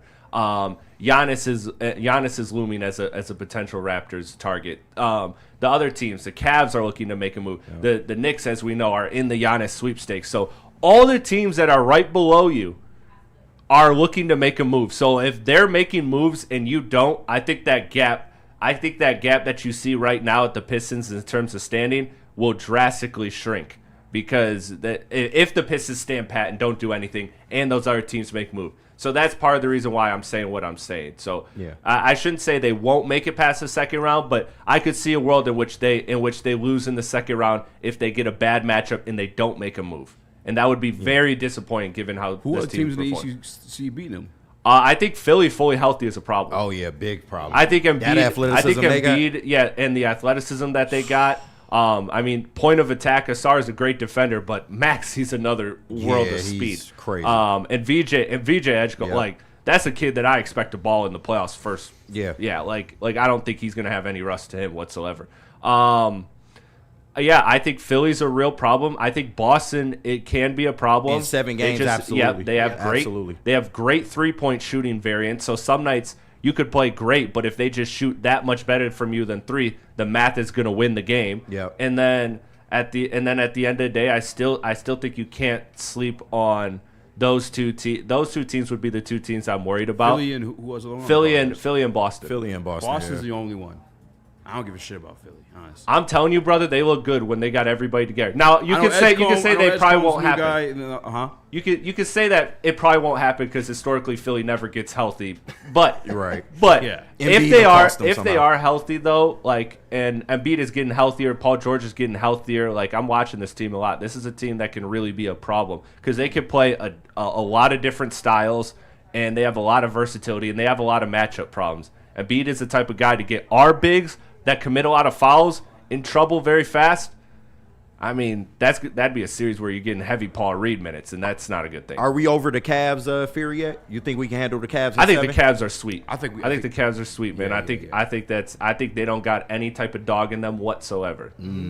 They got stars though. I know that. So. They do. They got Donovan That's Mitchell. what I'm worried They've about, been a regular season problem for us. I think we killed that demon though this year. No, but they did smack us at the beginning of the year. The first time. Yeah, and then the second time we beat them without Jared Allen. So I do. I do worry about Donovan Mitchell in 7 games, bro. I'm telling you, star power is what reigns supreme in the playoffs, man. So I watch this team get punched in the mouth every year in the playoffs. I hear you. And now they lost JB, who had the most dog in that room. That's a fact. For Cleveland, and he's here now. Yeah, I think the Pistons would absolutely dog walk the Cavs. Like I think in a series. Shout out KJ Obey in the chat. Ivy couldn't carry VJ's jockstrap. Jesus Christ. But VJ's a dog. That's true. No, he is a dog. They got a good whoever's in their scouting department, drafting wise, doing a damn good job. Maxey, VJ. Well, they just got to get rid of Embiid. They had the third pick when they got VJ though. So still, you got to make the right pick. And the NBA is tough to land picks, man. Yeah. After those first 3 picks, it's kind of. I mean, that's why it's called a lottery. I feel like it's like you really don't know what you're getting. Yeah. That's fair. Alex, you've been quiet. You're into. I want to give you a voice in the show, man. How you feeling about the Pistons and what we need to do to win this championship, or even just get there? I mean, obviously, we got to make moves. Cade needs a shooter. If you look at last night's game is a great example. You had 2 players off your starting lineup get double-digit points. That's it. The rest of those other 3 players, highest one was 9. Right, so nobody's shooting, nobody's helping out. So unless you get a shooter in there to help out Cade, because again, Cade's a great player. Cade's a baller. Cade's got a dog in him. He will fight and he will scrap. But we got to ask ourselves. KG's bringing up a great point. Playoffs are 7 games sometimes. Mm-hmm. That is 7 games of teams double teaming him, blitzing him every single time he's on the court because he's objectively our best player. If he doesn't get help, he's going to get burnt out. He's going to get.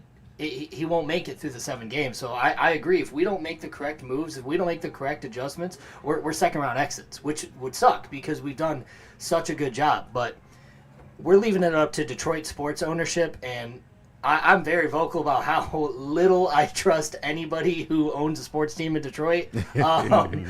And, even if we're making a small trade for a mid shooter, just somebody who can at least put up 13 to 15 points a game. That's all we need. 13 to 15 points a game off that bench in a starting lineup to help out Cade. I think that makes a tremendous difference.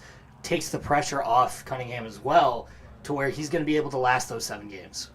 Yeah, I feel like I get the allegiance to Tobias. Yeah. Just from the leadership. He's on KT. Help revive the franchise last year. Yep. He's been the one spreading the floor like I asked for. I mean, I've been wanting that. He came through. He provided it. His wife's from here. He asked to be here. Rarely are you getting free agents that actually want to be in Detroit. Right. Outside of, like, obviously, the contracts bringing them here. But you might have the room to make that move if you truly want to talk about winning a championship. That's the only part that sucks. So if I want to ask the question about it, I kind of agree, but at the same time disagree because Tobias around the league is looked at as salary filler essentially. Mm-hmm. So to me, I look at Tobias. You could keep Tobias because I think he's been more valuable this season than Ivy and Karis LeVert. You could package those two together, get the number that Tobias gets you, and then you could get a very quality player. You just have to throw in picks. And so let me put it to you this way. If you're looking for a trade for Trey Murphy, who's $25 million, let's just call him that because he's perfect. Yep. So Trey Murphy. So you can offer him one of two things. You can offer him Tobias, or you can offer him Ivy and Karis together. Do you think that swapping out Ivy and Karis and throwing in Tobias, you have to throw in more or less picks or the same? I think it's the same. Yeah. I think the picks are the same. So that's why, like, the whole Tobias thing, that's why I'm good on keeping him, because I think he's been the most valuable to us. And I think that no matter what you're trading him for, there's not going to be a team that, okay, I'll do one less first if it's Tobias instead of Ivy and Karis. Like, I think whatever team is getting those players, they're looking at them as just salary cap, expiring dead money. That's it. So, well, yeah, I mean, that's any team you're going to trade Tobias to, because no contending teams are trading away a big piece. Right. But Tobias has value to this team. I don't think anyone should be like shitting on him like that. I think that's not what I'm saying. I think last year it was him and Dennis as the OGs in the lineup that actually scoring aside from. Yeah, I can't even say K was scoring consistently enough in the playoffs last year. It was Dennis and Tobias picking up the slack. So it's like I appreciate them for that. But like, if you want to take the next step, he's got to be part of it. Unless you do want to get rid of all the first round picks. Yeah, I don't see us making it out of a trade without giving up 2 to 3 picks. Yeah. Whether they're first round, whether they're like a first round and 2 second rounds, we're gonna have to give up some picks. Throw Ivy in there for sport. I don't know. Yeah. He'll be part of a package. You can't. He doesn't have the value to trade him on his own. But I'm not scared to give away picks. And I think a lot of people, they look at that and say, 3 or 4 picks for a player, that's absolutely outrageous. Why would you do that at this point? But I think in this term of the Pistons' development, you don't need any more kids coming in. I think for the right player, I am willing to part 3 or maybe even 4 first-round picks, but that's something more on the higher end. If you look at somebody maybe like a Trey Murphy, do you think you can get that done in maybe 2 picks and some players, or do you think it will require 3 or more? I think it's going to be the Desmond Bane offer that you saw Orlando do. So it's 4 to 5 first. Yeesh.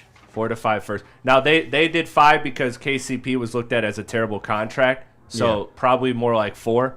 But yeah, that's the cost of doing a Trey Murphy business, which is why I've accepted, man. He's going to be Oklahoma City Thunder. Yeah. They have the money to do that, and they have the picks to just piss away and just don't even care. And by all accounts, it don't seem like the Pistons are willing to make the big splash. I do think they will make a move, but they're not trying to really accelerate this process because they are ahead of schedule. Let's be real about it. That's where the seconds come in. It's like we've seen the last 3 deadlines. We've seen players moved for like role players that contributed on good teams for 2 seconds, 3 seconds, 4 seconds. You have all of your seconds plus 8 extra. Mm-hmm. You have a bounty of seconds. You have an average of 2 seconds every year for the next 6 years.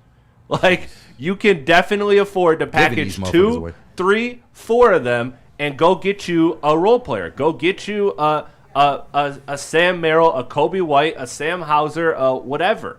Like, you can get that, and I think even just doing that would be a big difference for this Piston team, because at the end of the day, I just think they need shooting and they need another guard handling. Again, if you want to upgrade the Tobias position, I'm totally cool with doing that. I think MPJ would be great for Tobias. I'd love to do that deal. Yeah. But I would also like to get a guard that I trust and some other shooting with this team. And I think you have no excuse when you have all of those seconds and a trade exception that expires after this deadline. So you got to use it now, or it's lost. This is a year in which that you will settle for nothing less but a playoff series win at the very least. Very least. Yeah, so but I get you 100%. They could easily get bounced out of this thing if they were to stand pat and teams know how to game plan against you. Mm-hmm. That can be your detriment, bro. And this is a year in which you kind of jumped ahead. Nobody really saw you as number 1 in the East, but now that you are there, we expect certain things, man. Expectations, the more and more this Pistons team, grows and gets better, the more expectations are going to be placed on these guys. So I just want them to take advantage while the iron is hot, because the East going to get a lot better next year. Yeah, a lot better. And we're talking seconds, man. We're not talking mortgaging the future here.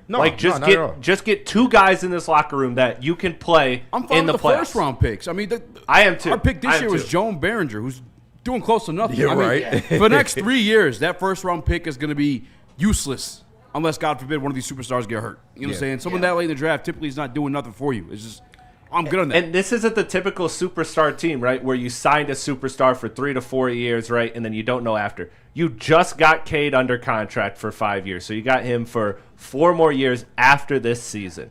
You project to be a good team as long as you have Cade Cunningham. You also, all of your best players are young players that you can re-sign. Asar, Duran, all of that. So do you really think that trading your next 3 to 4 first, do you really think that this team in 2028 and 2029 is going to look bad? I find that very hard to believe with all the young talent that they have.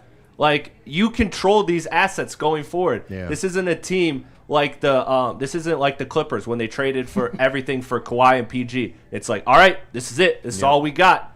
Like, no, you have all of your best players in-house, and you have the control to keep them going forward. So when you mortgage these future, like, your picks are less valuable than these other teams that went all in because you have all your guys here. God hates cowards. How are they winning all these games with horrible shooting? Explain that, boys. Tired of the sky is falling, y'all, all the time.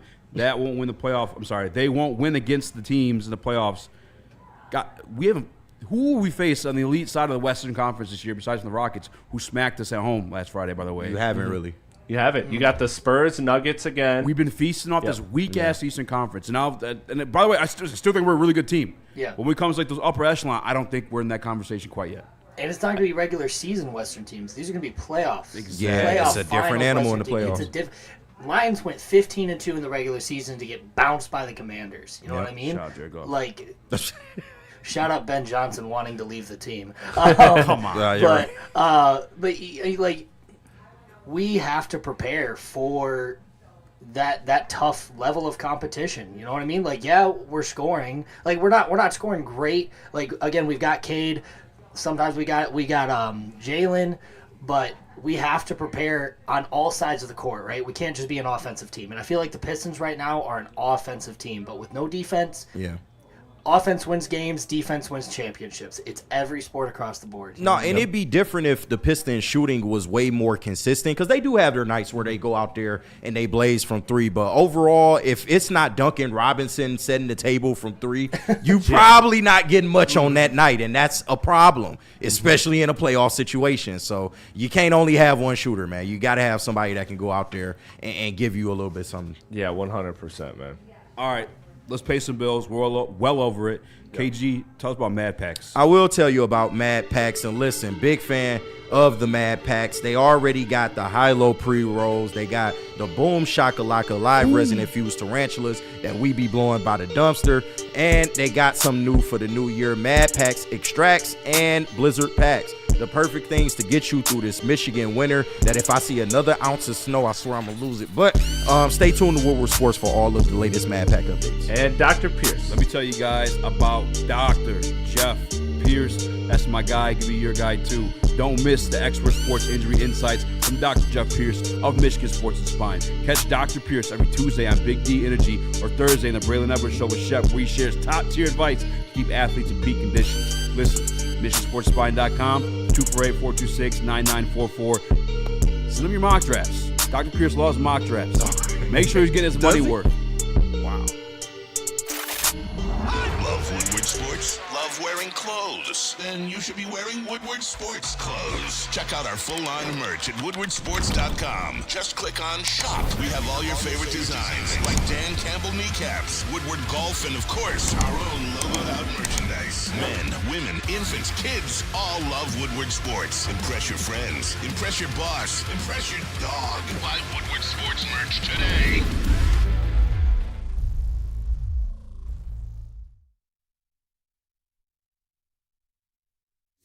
Big injuries, big news. Twice a week, Dr. Jeff Pierce from Michigan Sports and Spine joins Woodward Sports Network for the Injury Insider Report. Big D Energy Tuesdays at noon. Braylon Edwards and Shep Thursdays at 3:30. Get expert analysis and in-depth breakdowns on the latest sports injuries from the man trusted by top athletes in the community, like D-Mac. Whether it's the Lions, Pistons, Tigers, or Red Wings, Dr. Pierce talks us through it all. Don't miss the Injury Insider Report with Dr. Jeff Pierce, your go-to go-to source for understanding the impact of injuries on the games and players we love. Only on Woodward Sports Network. Scan the QR code on the screen or go to MichiganSportsAndSpine.com to see if Dr. Jeff Pierce can help you.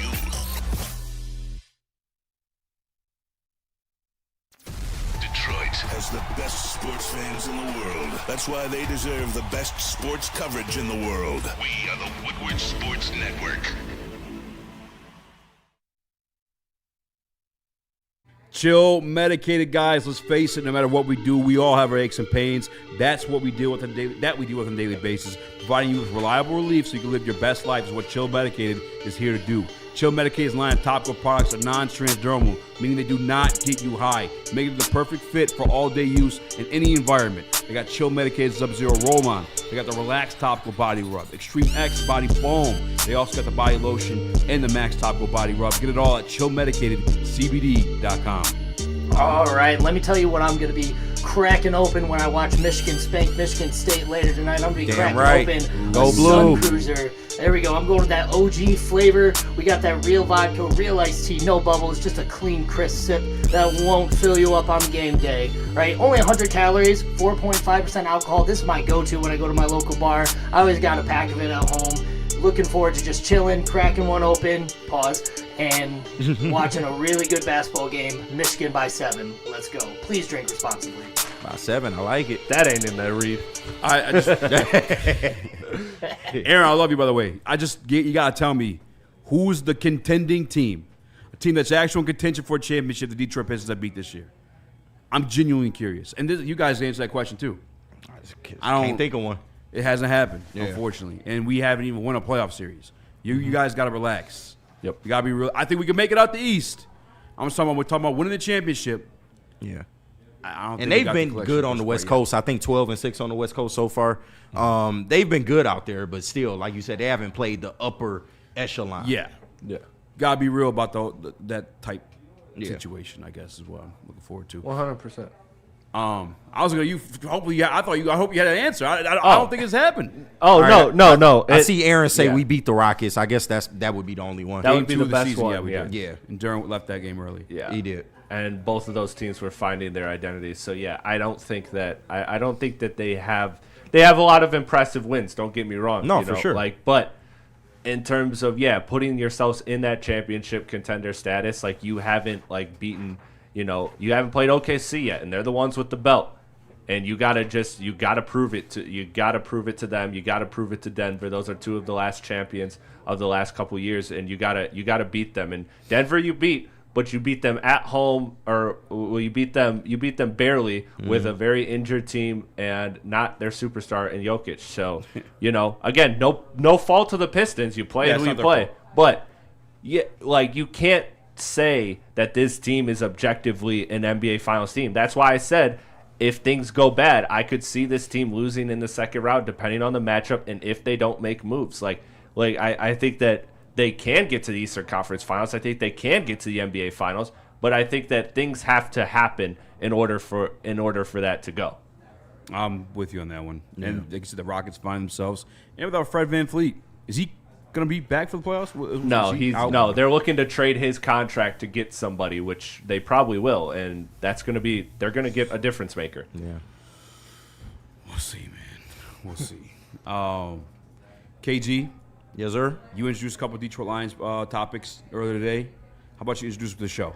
All right, so, we all make talk about the Lions and, having to prioritize the offensive line this offseason, which we all know. We all want them to go out there and get a center. Now, I don't know if they're in the market for Tyler Lindenbaum and paying maybe even close to $20 million for a center. But I do expect them to go out there and be aggressive about fixing that problem. But when you just look at the priorities for the Lions offseason, where do you rank those priorities by position? Is offensive line absolutely solo dolo the number one thing they need to address first? And then after that, after offensive line, what does the defense look like? Because I've heard so much about the offensive line. Fix that. Yeah. But you have so many holes. Take that. Yeah, but you have so many holes on defense. I'm legitimately worried, and I was one of the first people on this network saying, I don't think you can get this done in one offseason. All the problems that you have, and maybe they don't plan on, tackling this in one offseason. Maybe this is a 2 offseason process, but you are in such a complicated spot, and you're going to be shorthanded most likely to start next year. So I just want this Lions team to be in the best position to win. But what does that look like in your eyes? It is the offensive line, without a shadow of a doubt. That is, listen, JG can get you there, but you need the pieces around him to get it done. Offensive line being one of them. I think we learned that lesson this year. Yeah. Run game is one of them as well. I think we learned that lesson this year as well. We couldn't run the ball efficiently enough. You got to grab a center. And if I'm grabbing a center, I'm grabbing a veteran piece, because the center is the quarterback of that offensive line, calling out your protections, calling out your blitzes. Yeah. And obviously you got a guy who can move as well in the pocket. You're going to need that guy to help call out those protections and keep him as clean as possible. So sure. I'm looking at a center through the free agency market. I think tackle, I could deal with a young bull, at the left tackle or right tackle. How are you going to work out the Penei Sewell situation? Right. I know on days they give the veterans off days for the Detroit Lions. Penei don't take him. He's working on the left side of the offensive line. So I think he's still looking forward to, or at least preparing to playing to play left tackle at some point in his career. I was about to say real quick, would you switch him back at this point? Yeah, I'm down. He is so gifted, man, that I truly think he can play both positions. I mean, put it to you this way. His rookie year, his very first start, he got switched to left tackle last minute. He did. And he matched up against Nick Bosa. And Nick Bosa got stonewalled. No, that's true. Against Penei Sewell in his first start after practicing right tackle the entire training camp. Sewell's a dog. He's a dog. That was 4 long years ago, and I even have concerns with that because he is an all-pro, but he's been an all-pro right tackle. And I know he came in as a left, but it's been so long, and he's been so just a shoe-in at the right tackle position. I don't know about switching him back at this point. I know, again, like the off days they get, he's repping at left tackle because I think that's what he wants to play. I've had conversations with him, but it was 4 years ago where he said he wants to play the left tackle position. And I think he's athletic enough to do it either way. Yeah. And it makes sense because it's Goff's blindside. I do get that. Exactly. Yeah. But if you want to put a rookie there too, I'm not really impressed with that one either. Go ahead. You would if the rookie get trashed. I would prefer Penei. Right. I would prefer Penei. But you have to get somebody there if Decker does not come back. I mean, my pipe dream is truly a pipe dream. It sounds like Weezy in the chat, but Frank comes back. Frank and Decker come back. Yeah. And they're like, this is the last dance. Because Decker's already talking about retiring. Frank already tried to come back from retiring. True. You guys got one more in you. Pull the Vince I'm Carter with you on that. I got one more in me. No, I was one last year, man. I was kind of thinking that, but Brad Holmes' comments at the end of the season didn't really say that he has an interest in trying this again because it seemed like almost he was pissed off, like that Frank. Didn't realize he was hurt and the situation was weird. He waited up until the very last moment before he decided he was going to come back. I'd be pissed too. I hear you.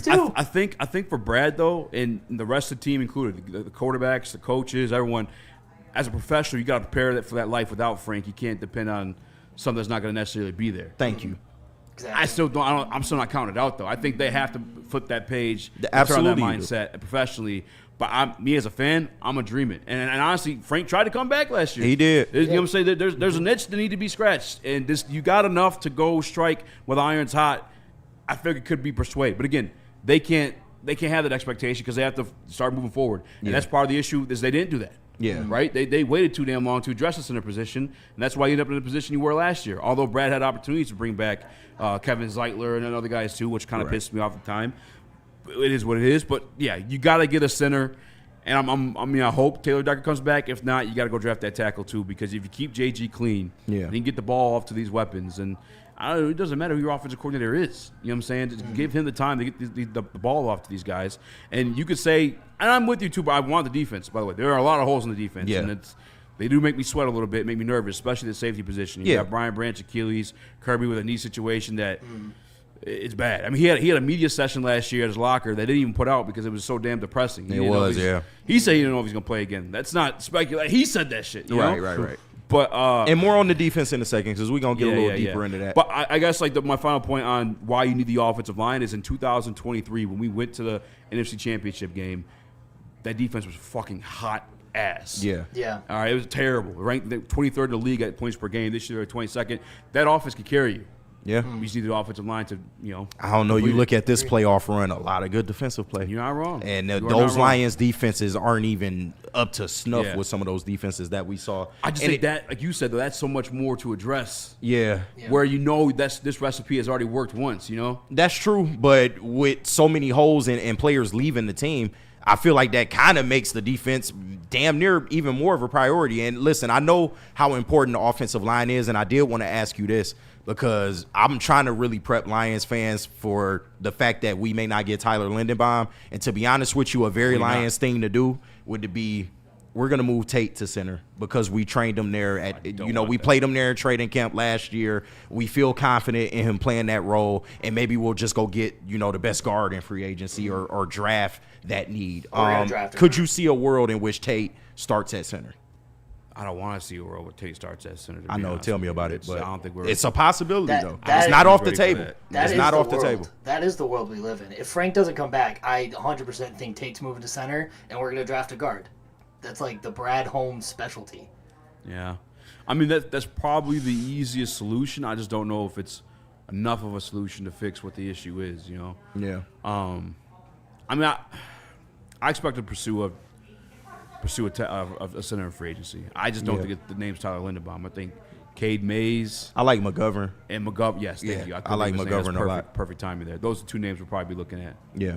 I can see that. And defensively, because, one, we all agree. I think you get your offensive tackle in the draft. I think you get your center in free agency. So offensive line needs will be taken care of, and then you'll probably add some depth at that point. But as far as the second biggest priority for the Lions offseason, you got a lot of places you can go. Yeah. I've even heard tight end. Matt said earlier today they would take a tight end in the first round if he was talented enough. I'm like, are you crazy? This town would lose. Oh, no, as a matter of fact, he didn't say first round, but he said second round. But I even think that's a stretch. This town would riot if they take a tight end in the second round, especially that you don't have that third round pick. It kind of makes it tough to take a tight end in that spot. But when you look at the Lions' second biggest need in the offseason, what do you think it is? Quarterback has got to. I'm playing. That's right. I knew it was going to come back to that. Second biggest need, I would say, edge rusher. Thank you. I agree. There's been some inconsistencies in that secondary, whether it be health or performance, and that other edge rusher could fix that up for you. Go get another guy, help Aiden Hutchinson. Lee McNeil, hopefully he returns to form. But, yeah, if you get that second edge rusher, you just said it, KG, all these teams in the playoffs have been looking damn good. And it's just – and like I said, we don't know what's going on in the secondary. But what helps the bad secondary? Pass rush. Yeah. I know Quentin Lake, and I know – actually, that might be the only other guy I can think of on top of my head in the Rams secondary. But they had a damn good defense. You want to know why? The defensive line. No, most definitely. And Landman's pretty good, too. But I'm saying that front seven will save you in the back end. I mean, again, look at 2023. Yeah. We went.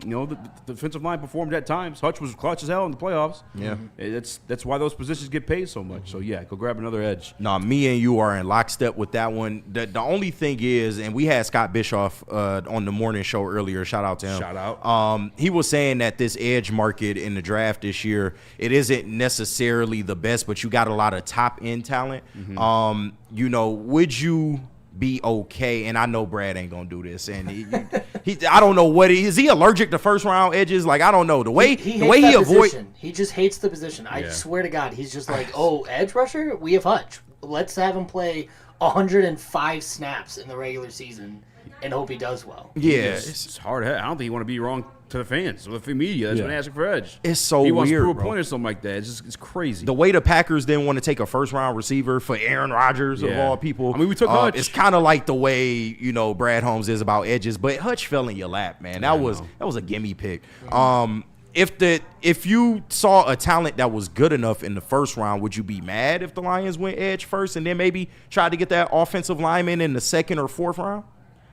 You need some clarity from Taylor Decker, for sure. I'm definitely not drafting an interior offensive lineman unless it's like a Cade Proctor who has prospects of playing the tackle position at some point. Yeah. So I wouldn't be mad. I mean, in fact, if you wanted to go up and get David Bailey, get one of those upper echelon guys, I think that's worth it. he plays the run and gets after the quarterback. I mean, that guy's a freak of nature. You know how he knows he's just all ball? Did you watch him in that playoff game? No pass, no nothing. Just out there butt-ass naked. Right. Fucking up the entire team.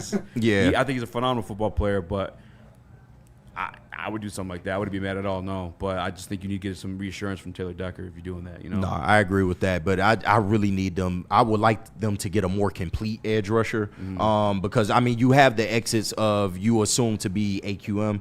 I don't think you're going to pay him. He's a specialist. He had a great year, but he's going to get money somewhere else. Josh Paschal off the team now, or likely will be off the team now. You're going to have a big hole on the other side of Hutch, maybe more than you've ever had at this point. So I think you definitely need to prioritize that. And we'll go around the room and get everybody's top three, but in terms of the third priority that the Lions need to tackle, where would you put that third pick by position? Don't you say quarterback. And it could be draft or free agency. I want to say quarterback again now. I'll probably say wide receiver 4. Probably Brad would do that. Right. I'll probably say the safety position. We in lockstep, bro. Yep. I love Brian Branch. He's probably my favorite player on the team. Just followed me on Twitter. Shout out. But I don't know when he's coming back. Yeah. I don't know what shape he's going to be in when he does come back. And you look at these NFL teams. Actually, I think I still have the article up on my computer. Let me find it here for you. All the top defenses in the National Football League have been running that nickel defense where you don't have that third linebacker like we traditionally run. You have that position Brian Branch played, you know, as your nickel defender. The Texans, Rams, Eagles, Chargers, and Ravens, and Seahawks were all top teams that ran that. Half those teams outside the Ravens were in the playoffs. Yeah. And the Ravens probably would have made the playoffs had Lamar Jackson stayed a little bit healthy. You know, so it's like I would go safety so you could bump Brian Branch down there. Or at least have someone to be in there with you when until he comes back. Yeah. Would you even look at maybe getting another linebacker, seeing that maybe we're losing Anzo? If you could find a cost-effective one, if that's what I'm thinking of, if I'm using the right words there. Yeah. Someone who you could afford, I guess, yeah. I'm sick of the 3 linebacker set stuff, to be honest with you. Like, yeah. The league's moved on, brother. Yeah, you know that's what true. I'm saying? Like, and that's where Shep kind of has to evolve. Especially what Nick Amon-Ra is doing for the Seahawks right now. He's essentially the third linebacker. Yeah. I think Brian Branch could be your third linebacker when he's healthy. I mean, he crashes down the way he can tackle. Yeah, man. Like it's just the way of the league, and we just keep trying the Stone Age shit. And I would be down for it if it was working at a consistent level, and it's just not. Right. I mean, the reason you do that is stop the run. Last year we were like 17th against the run. Like this wasn't working, brother. We gotta switch some shit up. I agree. Alex, I'm coming to you next. So me and Easy and lockstep with our top 3 priorities. The offensive line first, then you go get that edge rusher, and then probably a safety. It could be draft or free agency. What is your top 3 priorities for the Lions offseason? I mean, it's going to sound pretty similar. Obviously, the O-line needs work. I don't hate the idea of moving Tate to center because we have been training him for it. We are very good at, training our guys to play the positions they need to play. Hopefully, Sewell, is healthy, and he comes back with a vengeance. If we get Taylor Decker back, I think losing Dan Skipper is a huge hit. Yeah, thank you, bro. People would laugh at that. We don't talk about it enough. Yeah, they was laughing at it like. He's a huge hit, and if we lose Dan Skipper and Taylor Decker, like that is a huge gap. So we got to fill the offensive line, and I don't think we should do it in the draft. I think we should do it through free agency. We need experienced guys. Secondary, the D-line, man. You look at the teams who are in the playoffs. You look at the team. The Denver Broncos made the #1 seed with a great D-line and a mid-offense. Facts. You know what I mean? Facts. The Houston Texans have the worst quarterback in the league, it seems, but made it because they have a great D-line. These teams that are winning right now, Seahawks, Patriots, have great D-lines, and our D-line got shredded towards the end of last year. Again, I think a lot of that has to do with Hutch is playing way too many snaps. We need to get Hutch help. I don't hate the idea of drafting an edge rusher. I love the idea of a young, hungry guy coming out of college and, wanting to prove himself, put him on the edge, and him playing hard for us. But, there are edge rushers out there, and I don't even need to name the names, who are outspokenly unhappy with the teams they are on. That is true. That we should sacrifice a little bit of. You have the #1 quarterback in the league, Jared Goff, out here sacrificing $3 million of his contract to open up cap space. So I think that we should go out and pursue the Max Crosby. Maybe get in talks with the Browns. Good luck with that, buddy. I know. Like, get in talks with the Browns about Myles Garrett. Like, you've got these people who are unhappy with their teams and who want to leave. And I'm hoping Brad Holmes can do something about it. But then the third one, I am going to actually go with the linebacker position. I think losing Anzalone isn't just a hurt to our scheme, it's a hurt to our spirit. And, like, if we look at last year's, Anzalone went down with a broken arm. When he came back, his first game back was like the best defensive game I think we played all season. And it was that position that was so vital. I think that we do a very good job of using the linebacker position. I just think that we played too much man this past season. And if we could learn how to play zone, and if we could get something maybe else is dying in the league too. Yeah, if we could get a good linebacker to kind of help fit the scheme of playing good zone to where we can stop the run and we don't let Jalen Warren run up our middle and cost us a game, and we find somebody who can really play that good position and take Anzalone's spot. I think Anzalone is another gap that we are going to have that we need to fill, and I think that deserves a little bit more attention than it's getting. No, I like that. And, yeah, you cannot play man defense if you don't have a four-man rush, bro. And that's what really, really irritates me about this Lions team. The fact that still at this point we are talking about you not having any semblance of a pass rusher. You got one of the best pass rushers in the game. It's exactly crazy. Chris, your top 3 priorities by position for the Lions this offseason. So I'm in lockstep with both of you in that order. I think offensive line. You guys said it. That's just what we've seen take us the furthest so far, and we know how important that is to this team. And I think it's just the most like kind of cost-effective solution because of considering you can't pay everybody now because now your rookies aren't on rookies contracts anymore. So I would say that, and then obviously edge rusher. Brad, I do think that is a need for this team. Yeah. And then safeties. But if I want to throw one thing out there, I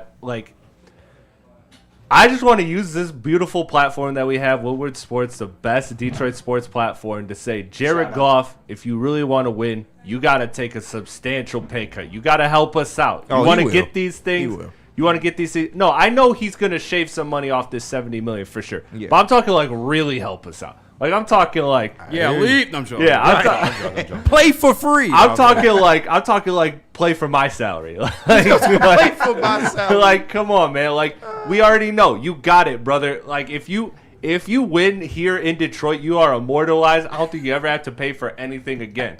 I think if you win a Super Bowl in Detroit, I don't think you have to pay for a single bill. I don't think a single bill will ever happen while you're in Michigan, no matter where you're going out to eat, what you're shopping for. Hell, they're gonna give you a free house for that shit. Oh, that's a fact. So like, I think Jared Goff, man, I really think that you should try to cut as much as you reasonably can from your salary because the more you can.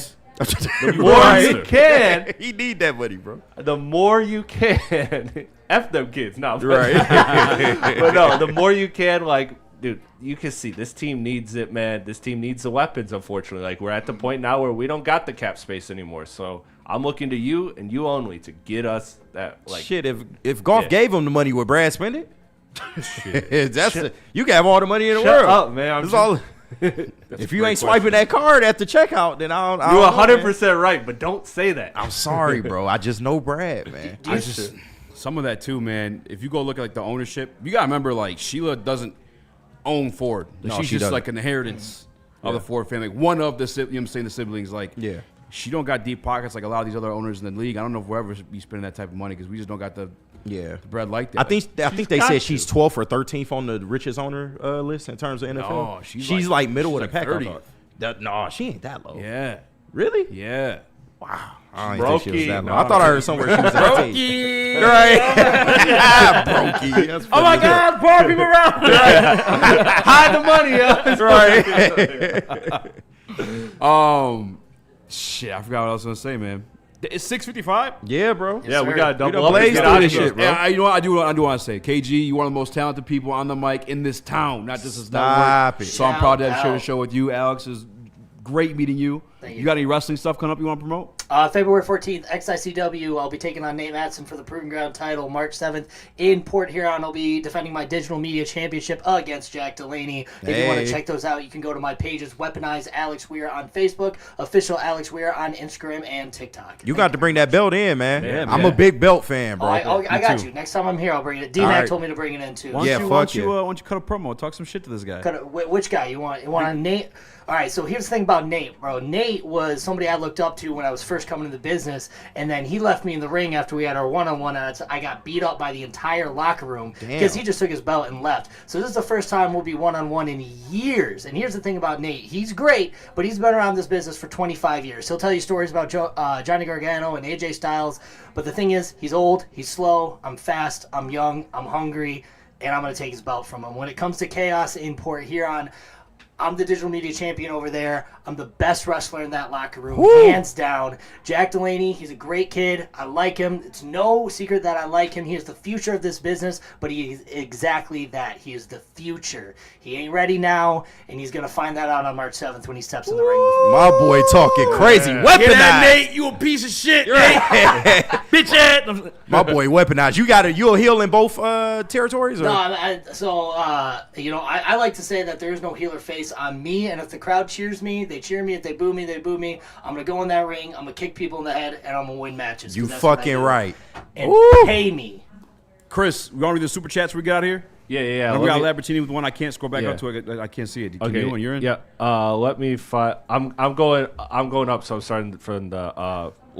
This is from Charles Bosnack. Charles Bosnack. Let's be honest. The Lions had an ego last year. I agree with that. Yes. Yeah, There's I some agree. truth to that. I agree. I would agree with that. 15-2 gives you an ego. Rando Smalls. Shout out Rando Smalls. Says, sitting here at Art Jake's getting ready to order food. Shout out to Rando Smalls. Hey, shout out. He must have went out up there with the pulled up. boys, man. Yeah, I Get a say Sun that way. Cruiser. Yeah, get a Sun Cruiser. RJ's fucking crazy. Yes, sir. Oh, yeah. That's Hey, KGB ordering everything. I hate you, Every bro. time I wait, just see KG. Hey. Right.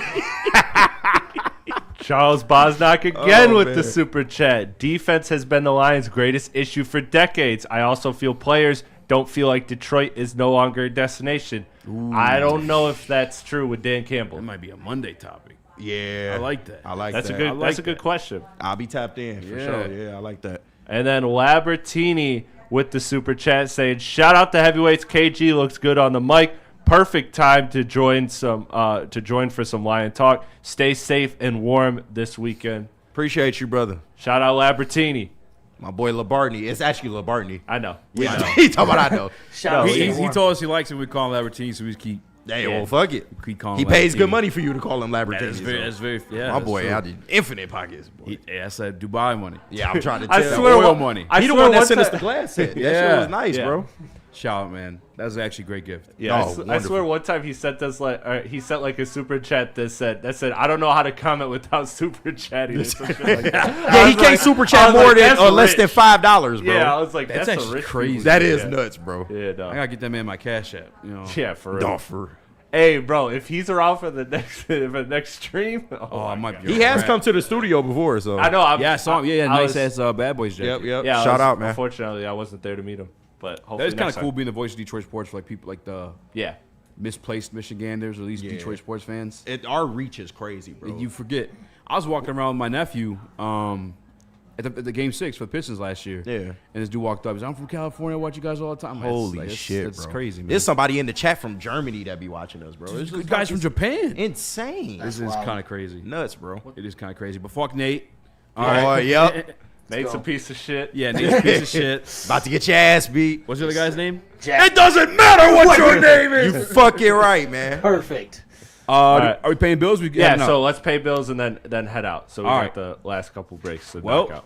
let me tell you guys about Black Rock. All right, that's where I'm going to be at Valentine's Day. If you're looking for dinner plans that sizzle, head over to Black Rock Bar and Grill, home of the steak on the stone. Rock this Valentine's Day with the hottest steakhouse around. The only thing hotter than your date is your steak on the stone. Bring your loved one for a night to remember this Valentine's Day. Call now to reserve your priority seat. That's actually great. That's expert advice. Yeah. Everyone about to be at Black Rock. And don't forget to mention Woodward Sports to get 20% off your total food bill. It works. I did it. All right, take her out. for a steak dinner. Maybe all you eat ribs. Yep. Get 20% off the bill. Then Just bust her mention down. Woodward No, Sports. Hey, you tell them about Art and No, Jake. I'm saying. Ain't the Art only one with Jake's sticky ribs. too. All right. Art and Jake's, the boys over there right now. Head over to watch the watch party. You got Spin More Racks, Jeff versus Nick. Also, Bombers there as well. Pray for my man Nick. I feel bad for him. I know he the only Michigan fan.